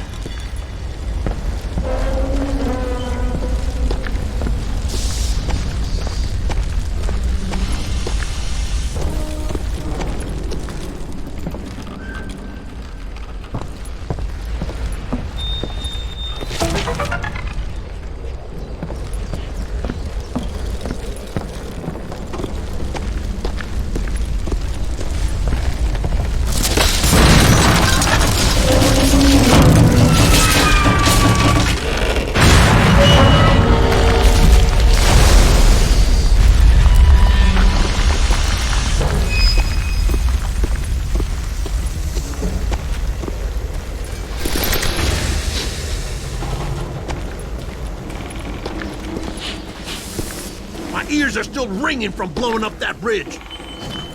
What'd you say? I can't hear a goddamn thing. Well, I made my way off unscathed and came upon a few members of the gang and had no choice but to dispatch them. From there, I had to negotiate an even more precarious route. But first, I would need to get my ass out of there.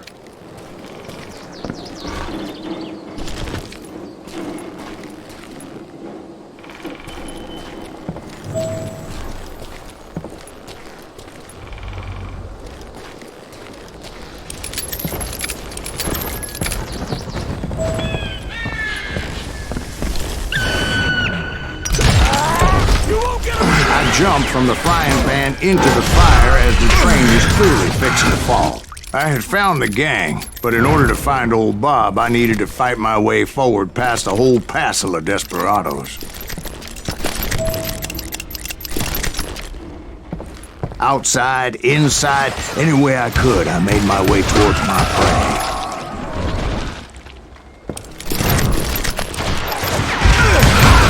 Well, what about the passengers? It was mostly a freight train, as I recall.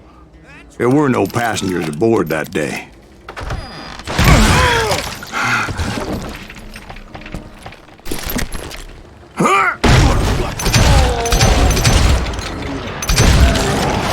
Now you're really pissing me off!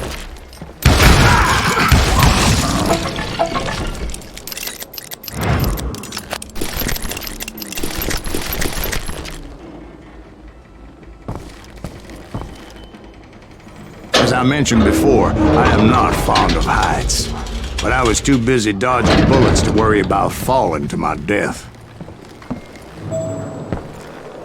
Odds were I was likely to die that day anyway, so I was determined to take down as many of those bastards as I could. Better hide!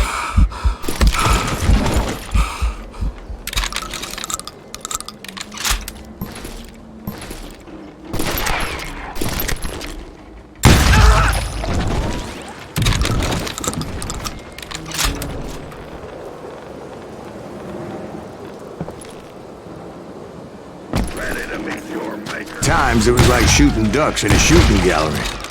The only difference is these damn ducks shot back.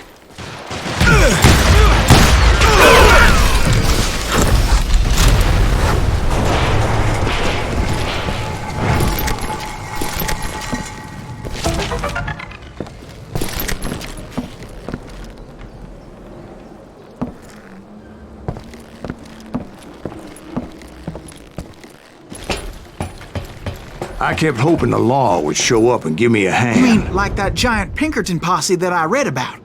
Did they come riding in, guns a-blazing to help?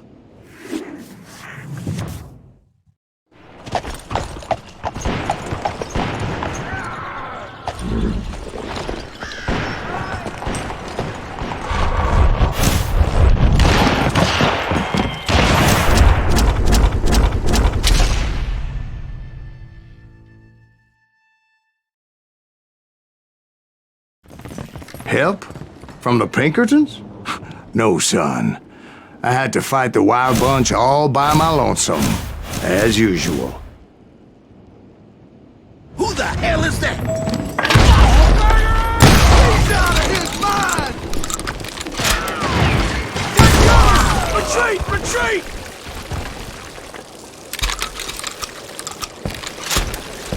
He's killing everybody! Hell's a coming. Kill us all! Run! You ready for a bullet from a bunch of...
Guess is those dime novels didn't portray this as it happened, did they? Only a few stragglers were left, and I had to cut them down pronto if I was going to stay on old Bob's trail.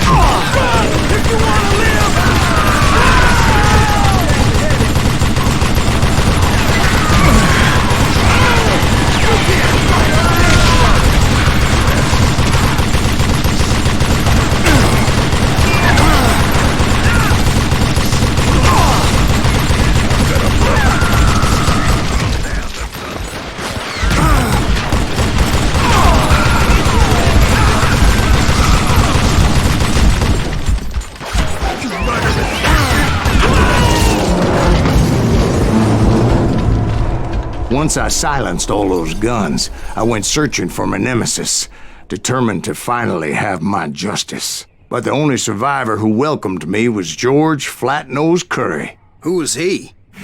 The fastest gun in the gang. Right after Sundance, I mean. And Kid Curry, and maybe Elsie Lay. Though some folks might dispute that.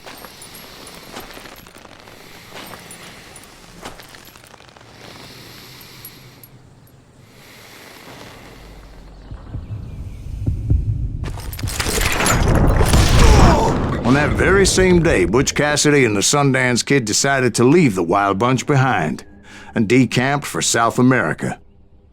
They ended up living down there for many years, but I'm sure you already know all about that. I tried to find Bob Bryant, but it was as if he'd disappeared. Sometime later, I heard the Wild Bunch was back together. Kid Curry escaped from jail, and now he was running the whole shebang. So I took to their trail, as I was still in pursuit of my brother's killer and hoped that he was back with them.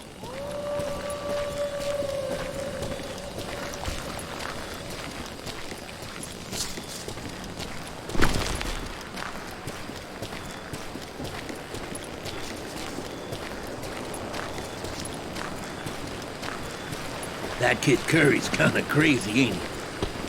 Don't let him hear you saying that. Anyways, I tracked those boys to a camp right outside Parachute, Colorado.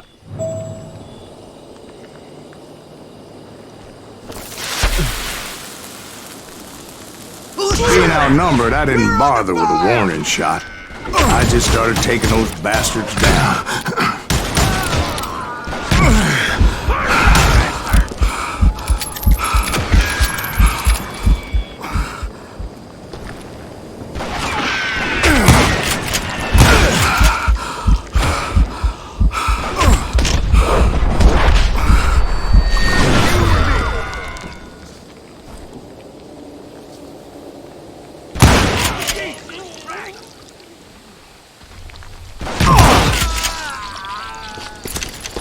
Old Bob wasn't among them, and neither was Kid Curry. I could sense him close by, however, plotting something nasty. I just needed a clue as to their whereabouts.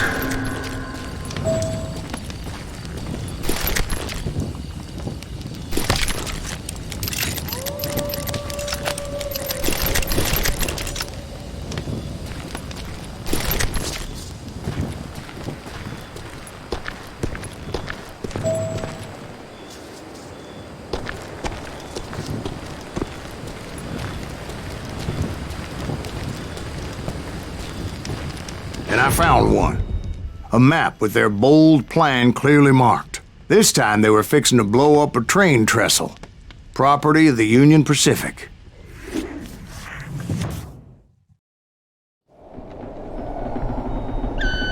The plan clearly indicated how they were fixing to undermine several of the weakest wooden supports.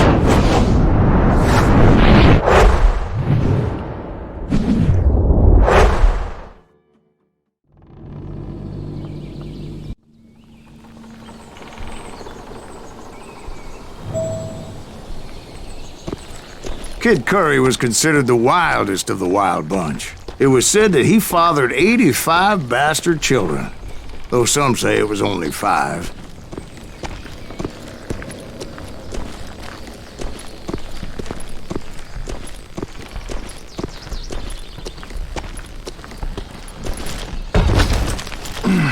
Kid Curry had bragged to a whore how he was going to rob a train heading to the U.S. Mint in Denver.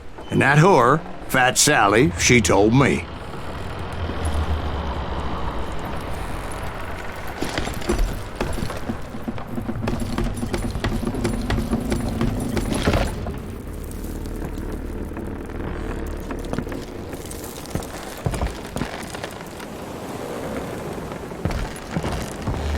The bridge was rigged with dynamite, so I decided I'd best be careful confronting those bastards.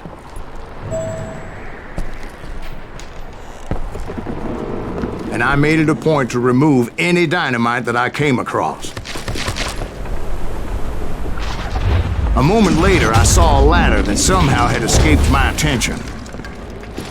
Don't you blow us up now. Don't worry, I know what I'm doing.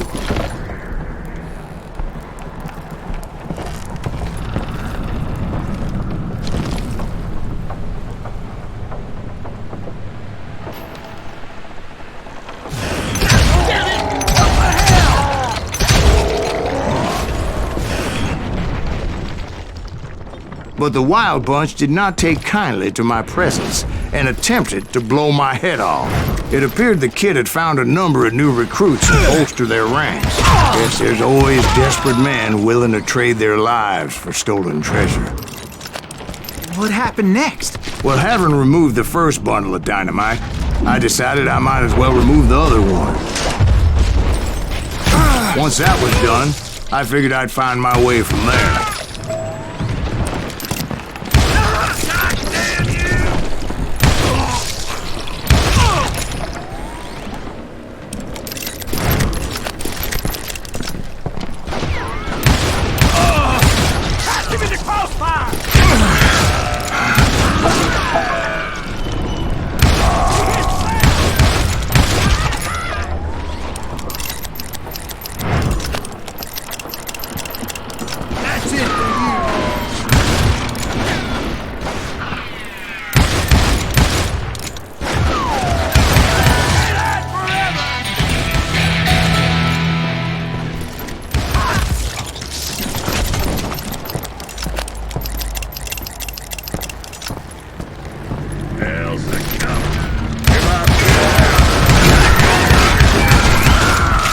So, what happened then?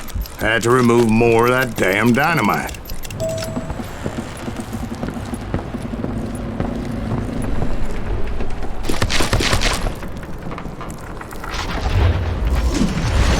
It must have been terrifying trying to make your way across. I was sweating it a bit, but then I noticed a footbridge tied up on high, so I shot the rope.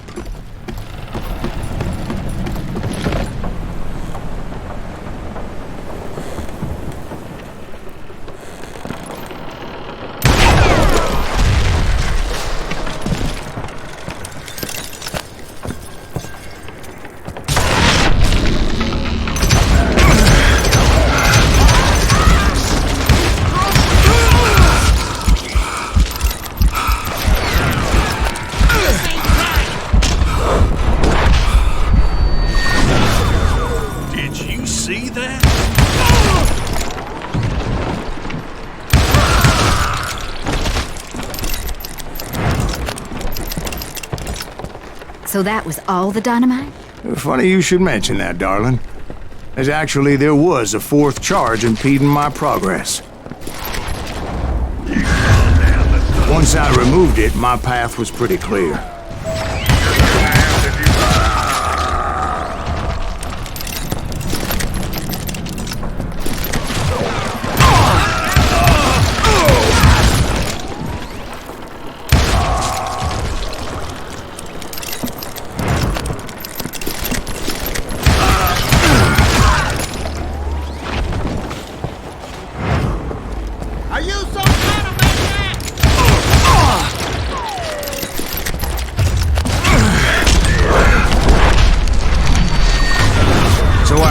Onward, to realize that way just wasn't gonna work. I needed an alternate path forward.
Luckily, I found a cave, and as I made my way back to the bridge, I saw something that concerned me. It was a long, burning fuse, and it was moving fast as hell. I had to catch it.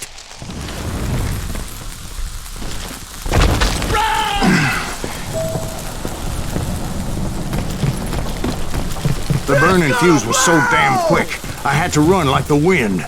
I almost had it, but no. Thought I was gonna have a coronary when I lost sight of those sparks. My heart was pounding like a sledgehammer.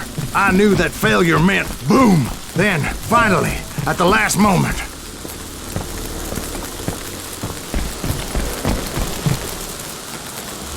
Whew. Of course, I was successful, or clearly I wouldn't be talking to you folks here today. Naturally, I removed the last dynamite charge. Well, it was a touching reunion.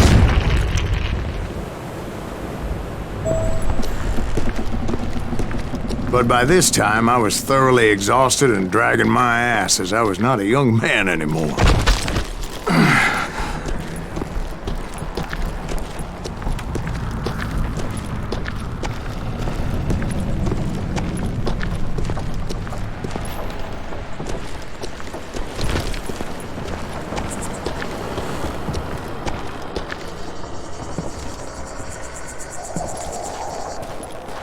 Kill that SOB! Make him bleed! Send him to perdition! Finally, I found those boys. Or more precisely, they found me.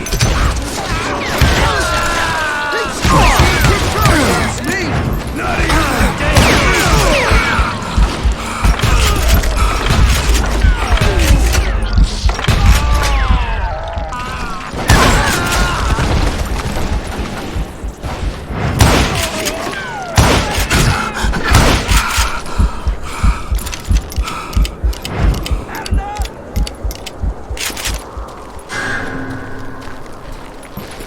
Just when I thought things couldn't get worse, Kid Curry opened up on me with a goddamn Gatling gun. It was hidden in this tunnel and pretty well shielded.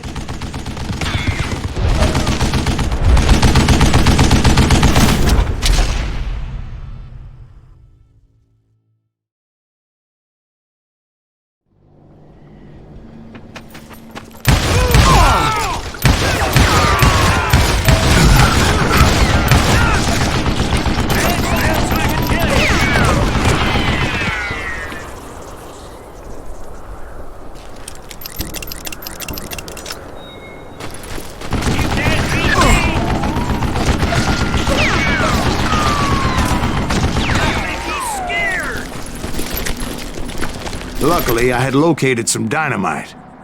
I still, however, had my work cut out for me. Come on, come on, come on! Ah! You know who I am?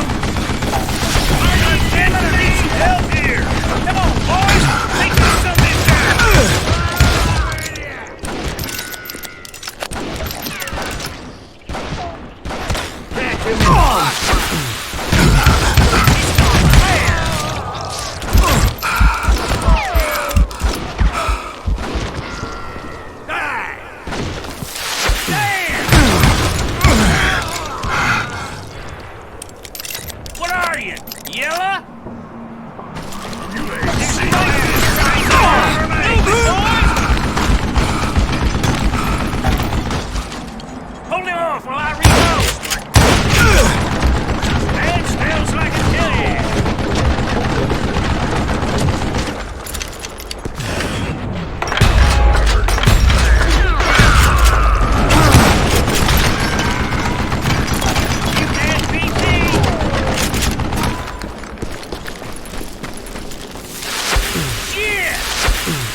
Eventually, I brought that tunnel down.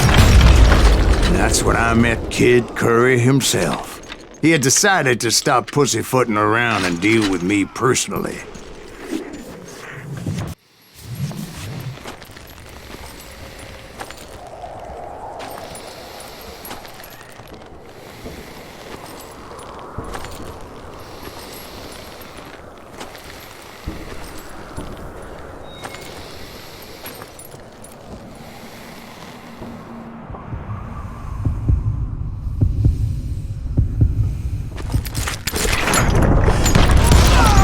Fast as he was, I was just a bit faster. And as he lay wounded, I demanded to know the whereabouts of Roscoe Bob Bryant. He shouted at me, "Is that what this is about? Bob went with Butch and Sundance to South America. You ain't never finding him."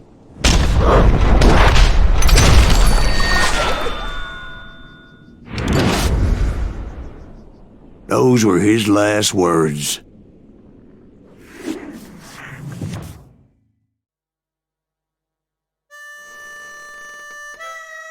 So, Bob Bryant got away?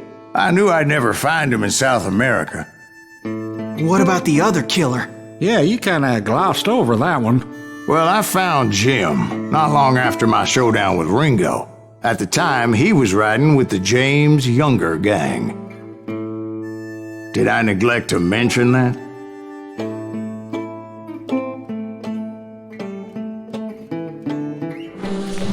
Jesse James? The greatest outlaw who ever lived? Jesse and his kin rode with Quantrill when he raided Lawrence, Kansas, and killed near 200 people, boy. Nothing great about that.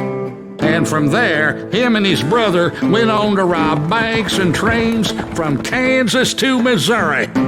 Which is why there was such a rich bounty on their heads. 40 grand for both of them, dead or alive. That's one hell of a payday.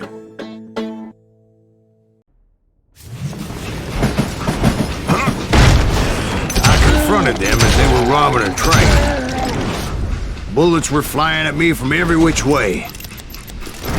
But I knew I'd have to fight my way forward if I was gonna find this Jim.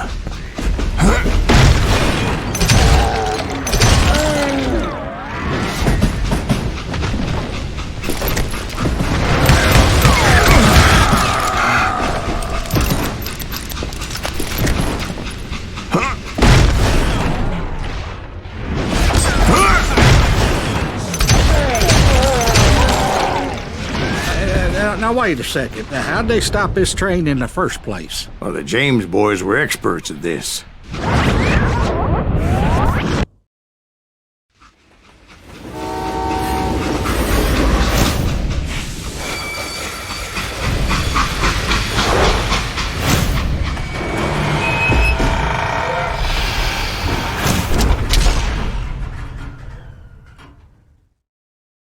They hopped a freight train having heard there was a big payroll in the express safe.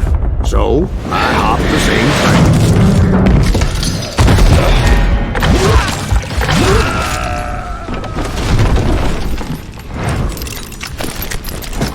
The James Younger gang was decimated after that little fiasco they had in Northfield, Minnesota. So Jesse needed more men and took on the killer I was after, along with a host of others. I was hoping to find my man and put a bullet in his head. Climbing around that train, I must have swallowed 100 damn bugs before I reached that... The James Younger gang pulled the first train robbery west of the Mississippi. Sounds like you hold them in high regard. Everyone knows they were the most famous outlaw gang ever. And you took them all on by your lonesome. Again. I'm finding this all a little hard to swallow, friend. Well, maybe you need to wash it down with some whiskey. By the way, did I mention that that train was flying down those tracks like a bat out of hell?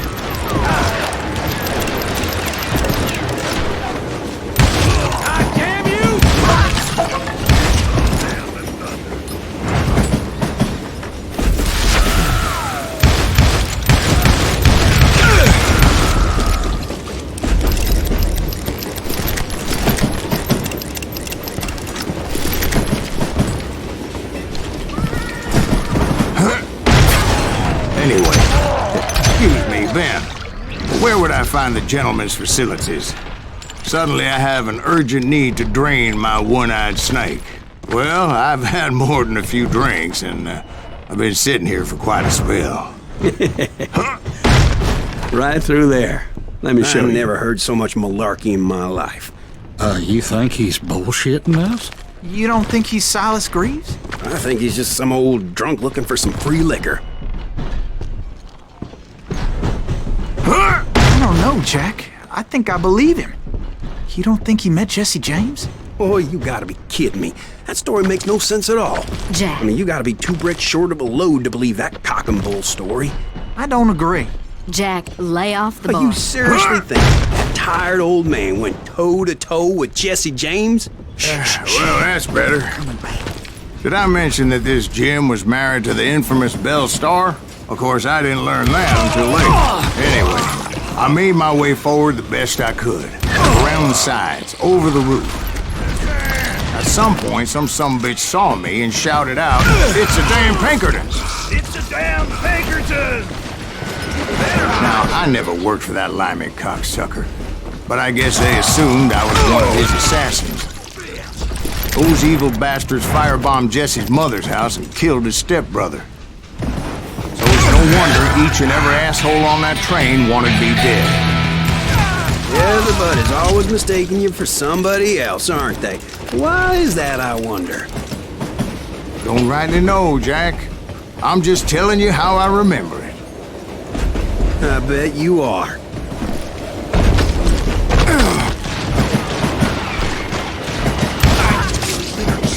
Bitch!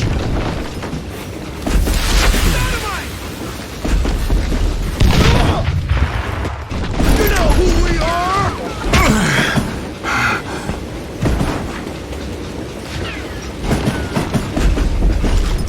I came across a flat car piled high with logs and had to come up with a creative way to make my way forward.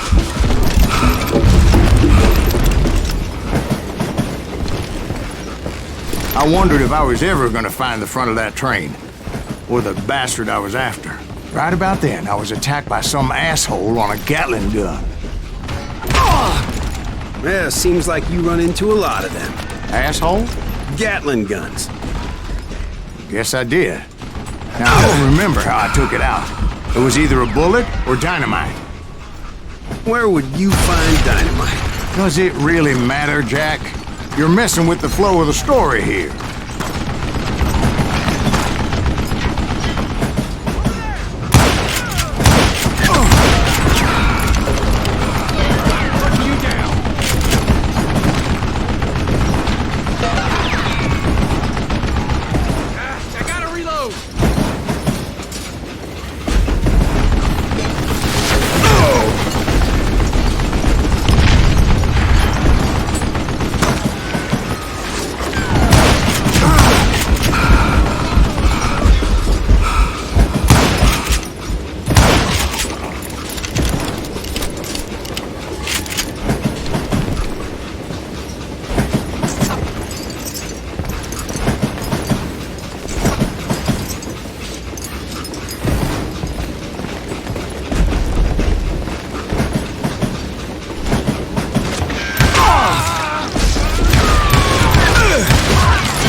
I was looking for Jim and shooting any son of a bitch stupid enough to get in my way.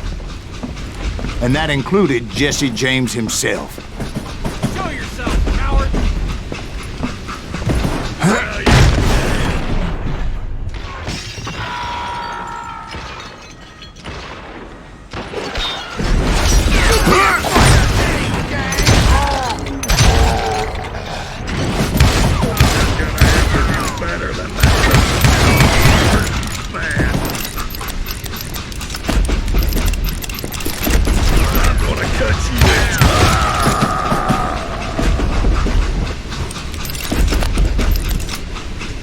There sure were a lot of men determined to die that day. That's right!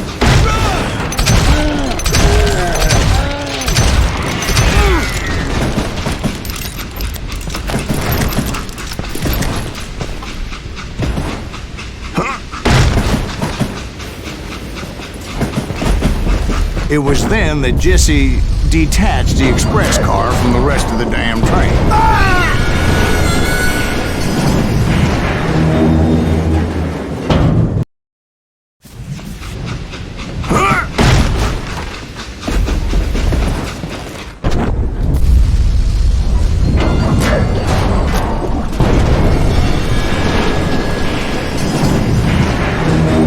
I could see Jesse waiting for me, fixing to kill me so he could get away with all that money.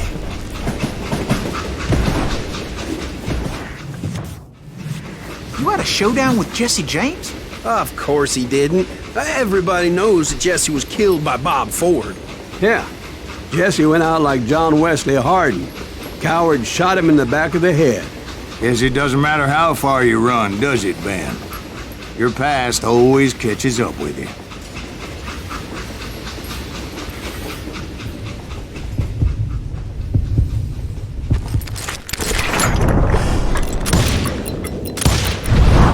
Yeah, I didn't kill Jesse James. Just wounded him bad enough to convince him to hang up his guns. What about that Jim fella? What happened to him? I figure he was up front with a gun to the engineer's head. That bastard slipped away again. I'll tell you how I got him. But first I need to wet my whistle. After my showdown with Jesse, I continued to track his brother, Frank, and that son of a bitch, Jim. I followed those bastards into the high mountains as they were going to ground. What mountains would that be? Somewhere in the Ozarks, I believe. A perfect place to hide out from the authorities.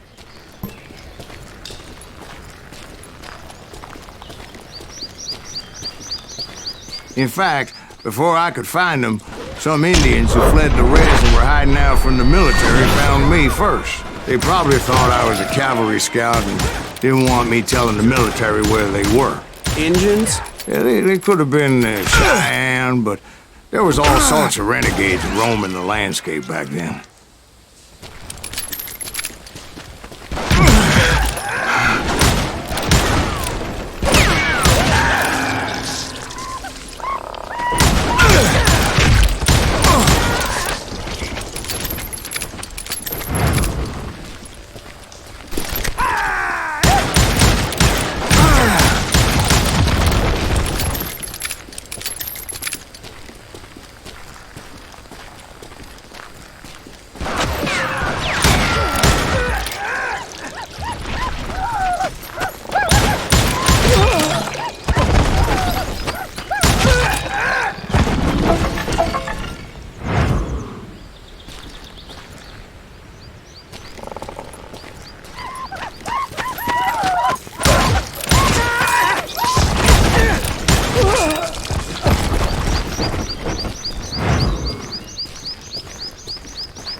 Hey, how about another whiskey, Ben?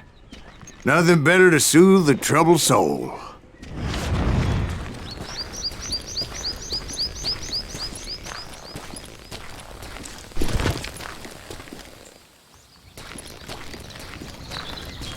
Now, where was I? Indians, right. I had more than my share of run-ins with the Redmen. Like that time... Did I tell you about Grey Wolf? Yes, sir. You did. Ah, of course I did. In fact, I can still remember that old medicine man's words to me. Jesus Christ, we're back to that again. You carry great darkness in your heart. It will claim your soul. You will come to this place again. Kill many more men.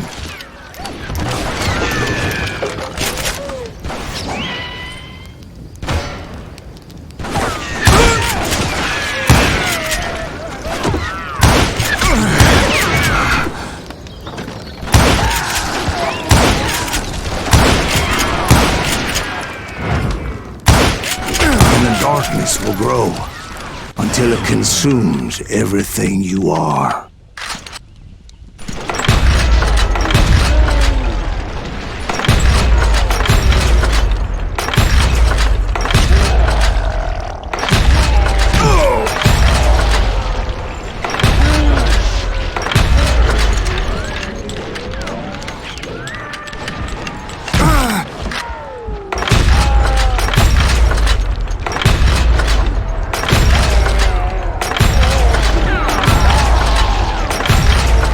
So, did you ever find it? The man you are after? Let me ask you something, Ben. You ever think about death? Mr. Greaves, are you all right? Oh, death. Oh, death. Won't you spare me over till another year? What is this that I can't see with ice cold hands taking hold of me? Well, I am death, none can excel. I'll open the door to heaven or hell. Oh, death, someone would pray. Could you wait to call me another day? Oh, death. Oh, death, won't you spare me over till another year? So, are you gonna answer the question? What question is that? Jim Reed. Did you ever find him? Reed was indeed that son-bitch's surname. That's right, Ben. A despicable character. I remember him laughing like a hyena that cold morning they lynched me and my brothers. He was intent on avoiding my vengeance, but nothing was gonna stop me. Nothing.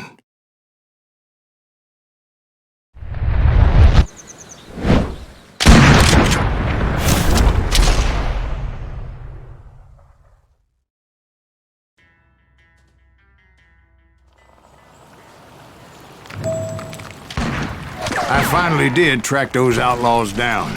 They had long rifles with scopes and were well positioned to pick off any poor soul who came anywhere close.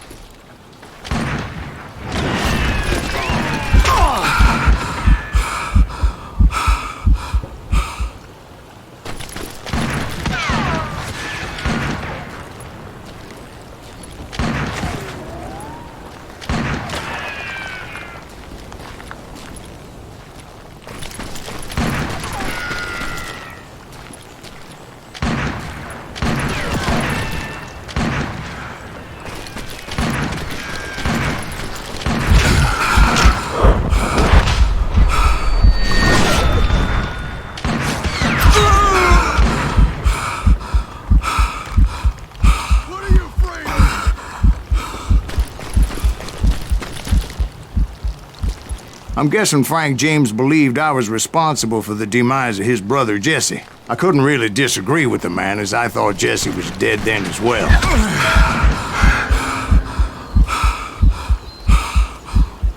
This ain't hide and seek.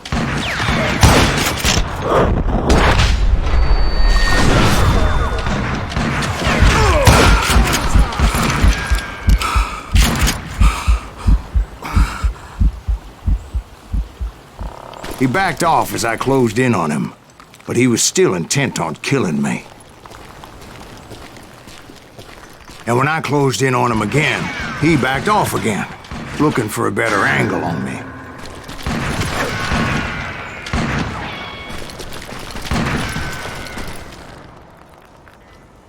Hell, I can't fault Frank for wanting his revenge, as I was there for the same damn reason myself. At this point, I'm guessing you think Silas Greaves is a worse murderer than Jim Reed ever was. No, sir. A man who spent half his life killing somebody's brothers, fathers, sons. I think you were just looking for justice, sir. Is that what I was looking for, Dwight? Is that what it was? Justice?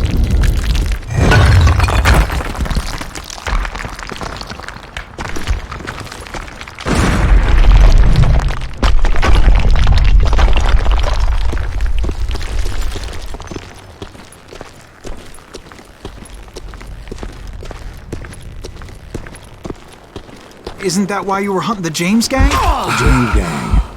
Right. I finally found Frank holed up in his mountain cabin, and he was determined to have me dead. It was a pitched battle that could have gone either way. Luckily, I had some dynamite in my possession. Dynamite? On your person? A few sticks, just in case. It's always good to be prepared. Right. I'm just laying out the facts as I remember them, Jack.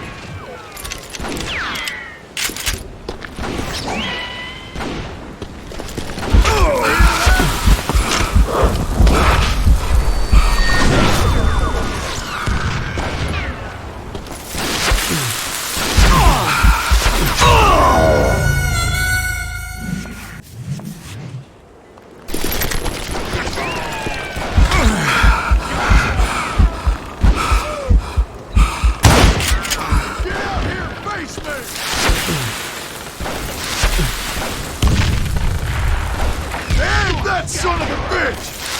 Come here! Take him out! He's just one man!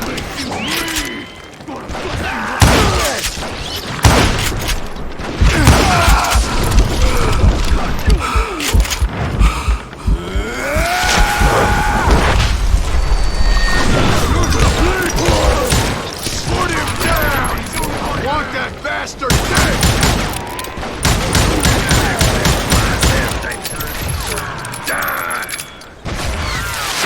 Stop that!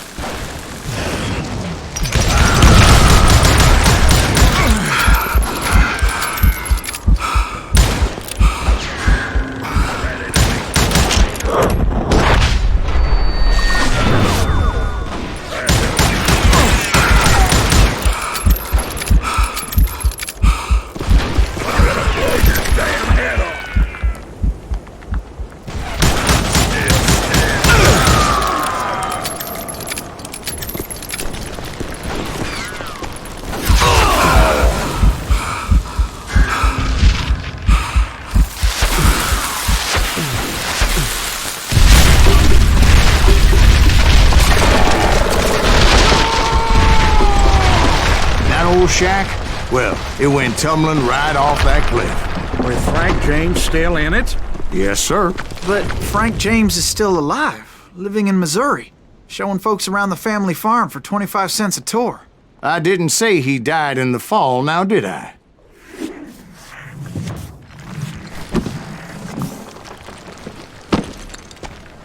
I'm done with this damnable outlaw life! Kill me, don't kill me, do what you will! At this point, I just don't give a shit!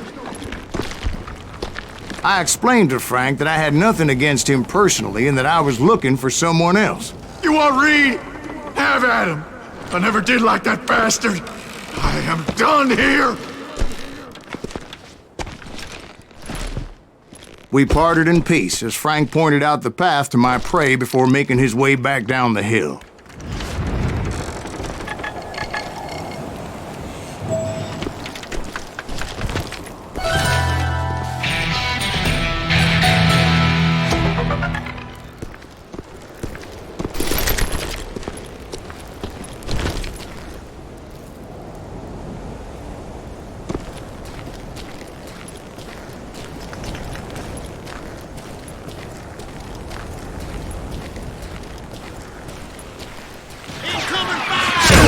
happened with Reed? Well, I finally found the last of the gang hiding in a nearby cave. First, I had to dispatch the lookouts.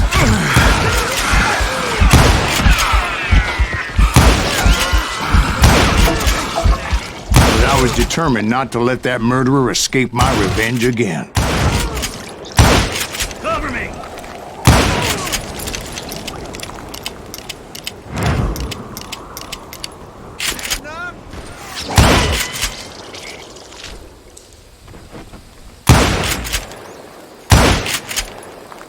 Rather than wander in willy-nilly, I decided it would be better to smoke that sumbitch out. "Hey, Reed!" I shouted. "No wonder you're so ornery. Can't be easy being married to Belle Starr. While you're off providing for the family, she's spreading her legs for every Tom, Dick, and Cole Younger. Not an attractive woman exactly, but very friendly. At least she was to me." Son of a bitch!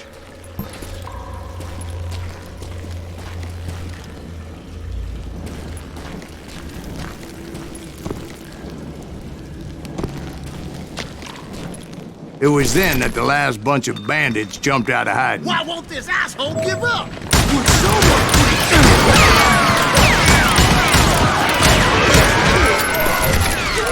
let him through!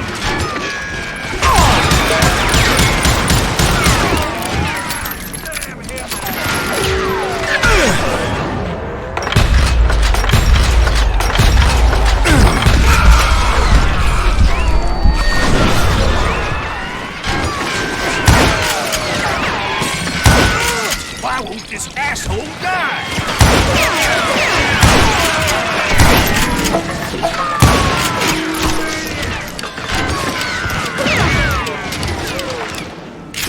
Aim it!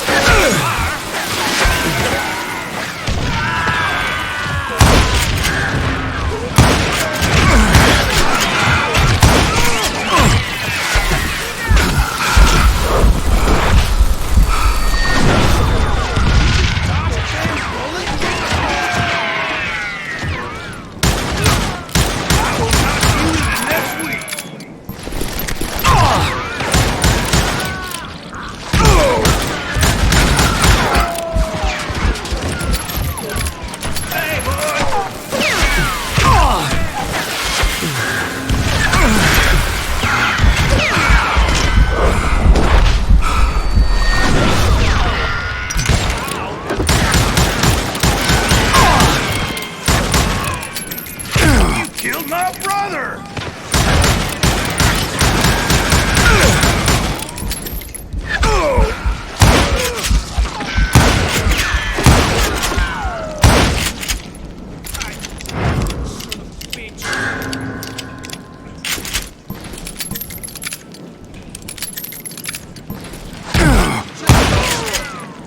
Eventually, it was just me and Reed. I had waited a long time to face him down, so I could repay him for what he did to my brothers.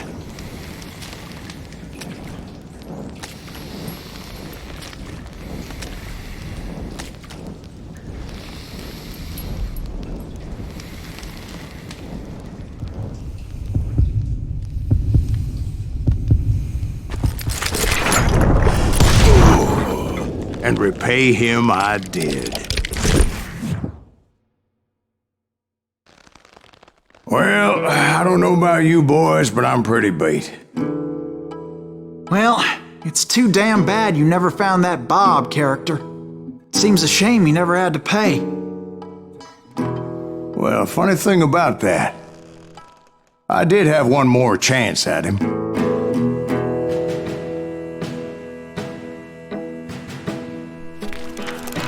Six months ago, I heard that Butch and Sundance were back in the States and had gathered up some of their old gang.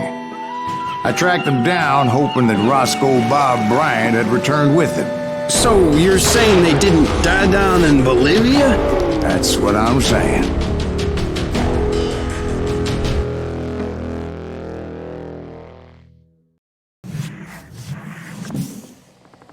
40 years I had waited to get my hands on the last of my brother's killers. Not even an army of demons could have stopped me now.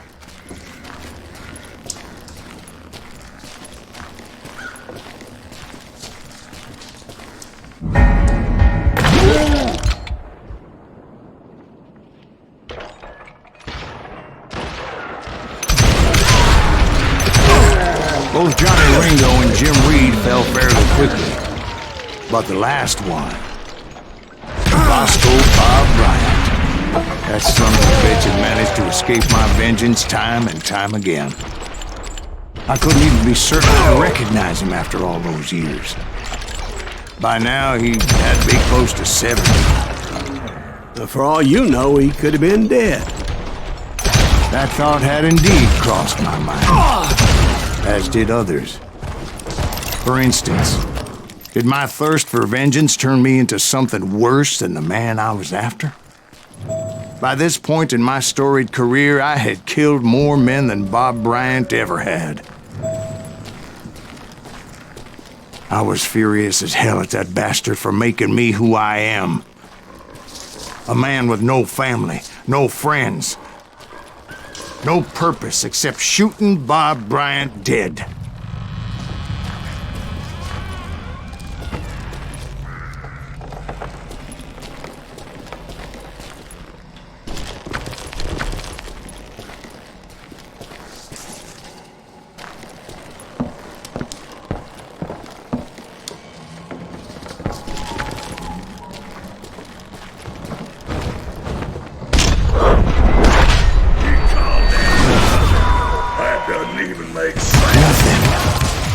Stop me from taking his life. I've been after that killer forever. From the time I rode with Billy the Kid. But that chapter of my story you already know. Chapter of that fairy tale, you mean? Suddenly it was 1910. There I was, an old man roaming a ghost town dead almost 2 decades.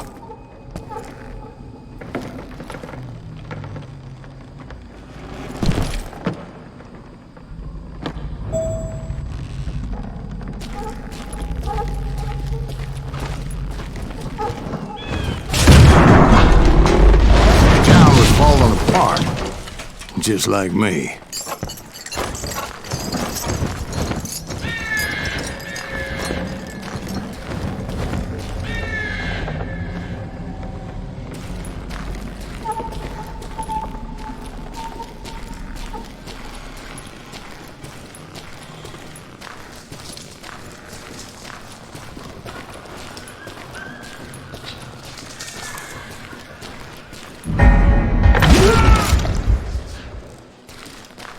But I wasn't about to call it quits.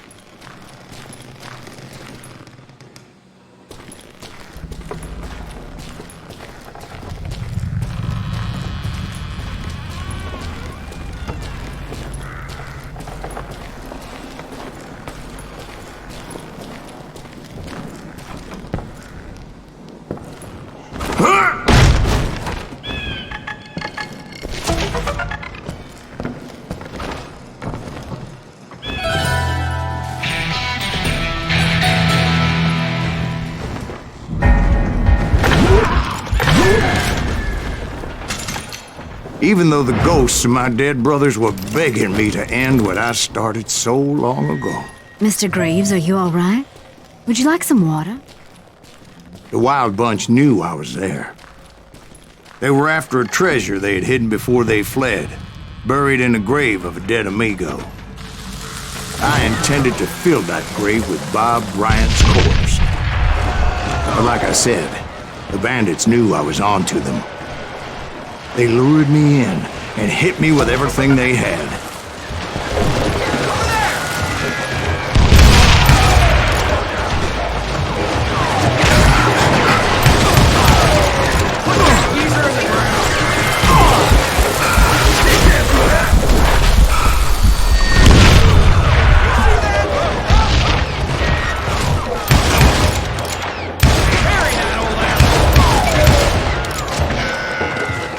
But you obviously prevailed since you're sitting here telling us today. Actually, in that moment, I did not prevail. So I suppose we're talking to a ghost. Funny you should put it like that, Jack.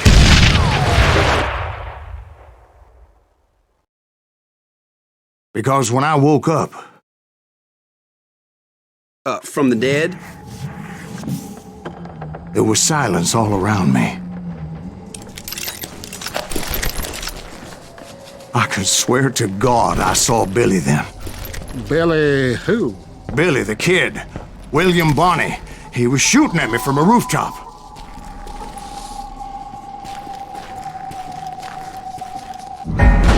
Here, there, even over there. So I am right. You are titched in the head. Mr. Greaves, perhaps we should switch you to coffee? You see that old Indian again, too? No, but I did see Billy's killer, Patrick Floyd Garrett. He came at me guns a-blazing. But I knew that old war horse had died 2 years before. I wondered if maybe I was dead too and confronting the ghosts of my past. Perhaps all my sins were coming back to haunt me and drag me down to perdition.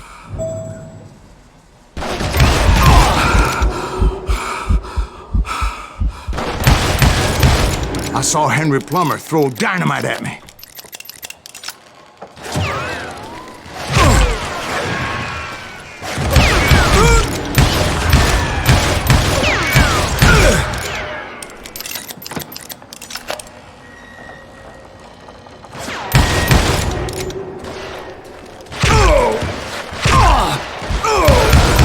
And in the gates of the cemetery, I saw John Wesley Hardin, just like I remembered him.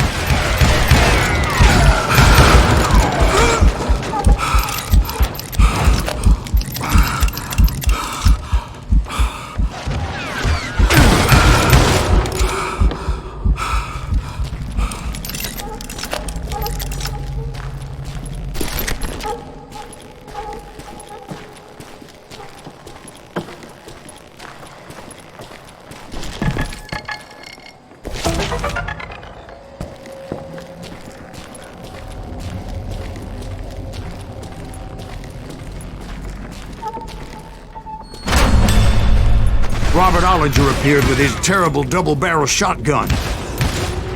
But no ghost army was stopping me.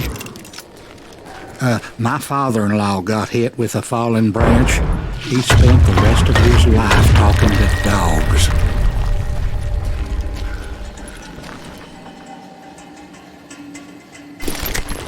Newman Hayes Clanton, William Brocious, John Peters Ringo, they all wanted me dead.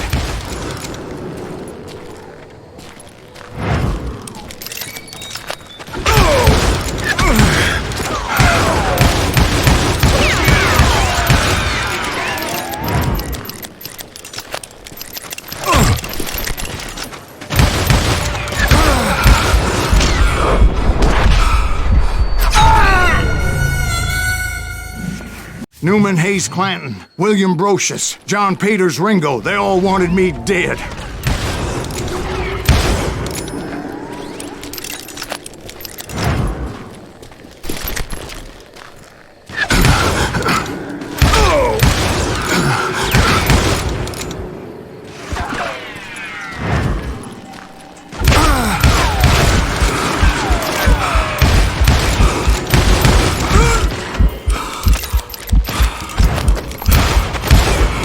The Dalton brothers, Robert and Grattan, guardians of the Garden of the Dead.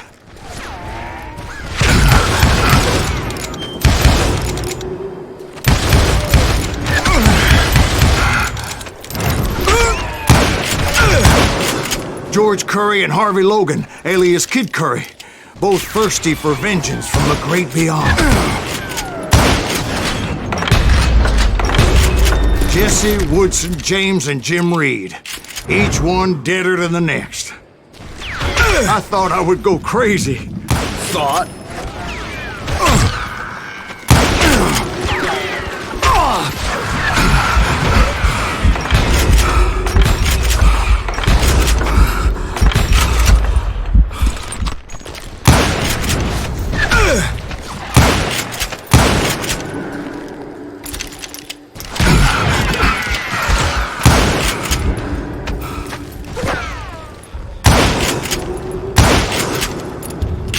Finally, I saw Harry Alonzo Longabaugh.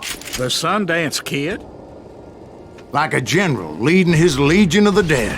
You told us before that you'd seen him alive. He was alive.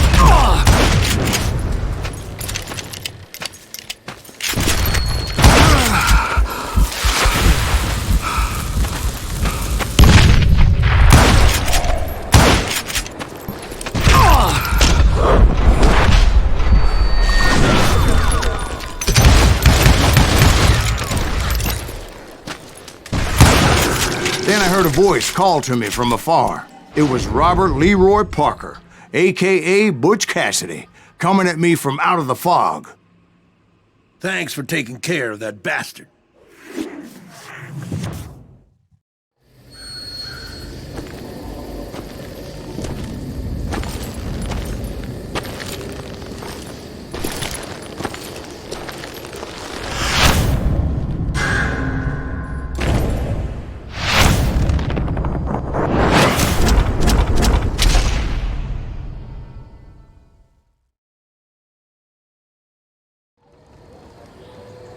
But the kid wasn't quite deceased.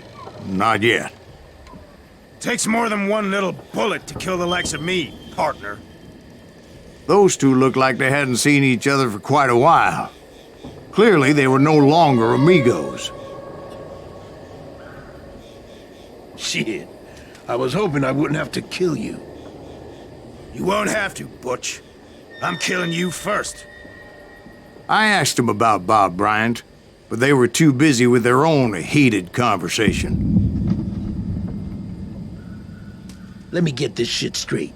You want my money and the love of my life? You frittered it all away, Butch. Etta's mine. So is that damn money. I didn't want to shoot anybody until I had an answer to my question, but those boys didn't give me much of a choice.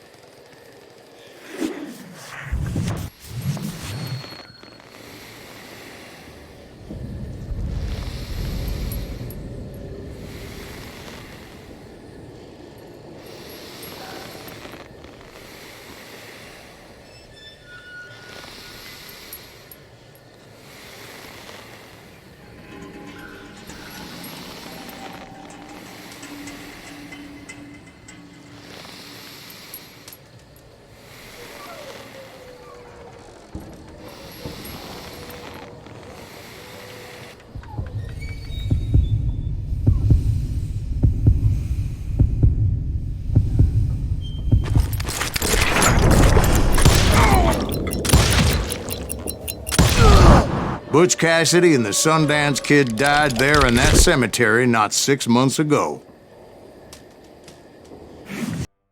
Butch Cassidy and the Sundance Kid were killed by the Bolivian army. Everybody knows that. That's the legend, but it ain't the truth.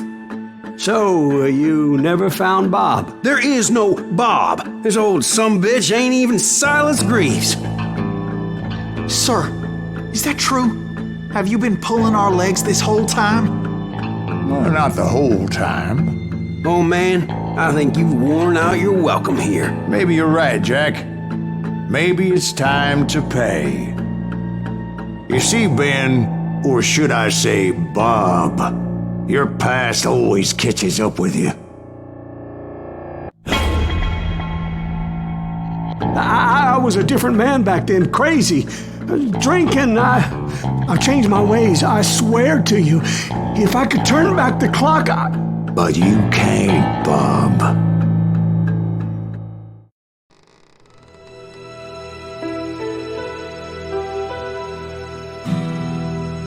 Why'd you toy with me like that? Telling those tales, knowing all along. Why not just lay your cards on the table? Here. I won't have it said that I left you with nothing. That's how you want it? So be it. Holy shit! Right, Molly, move against that wall. Go!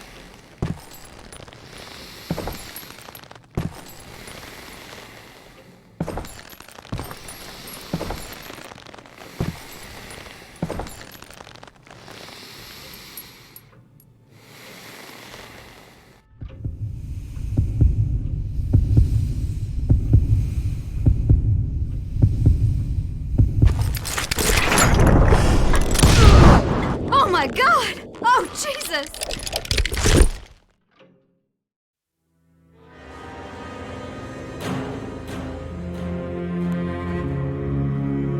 Did you know it was him all along? Cassidy told me Bob was in Abilene before he died.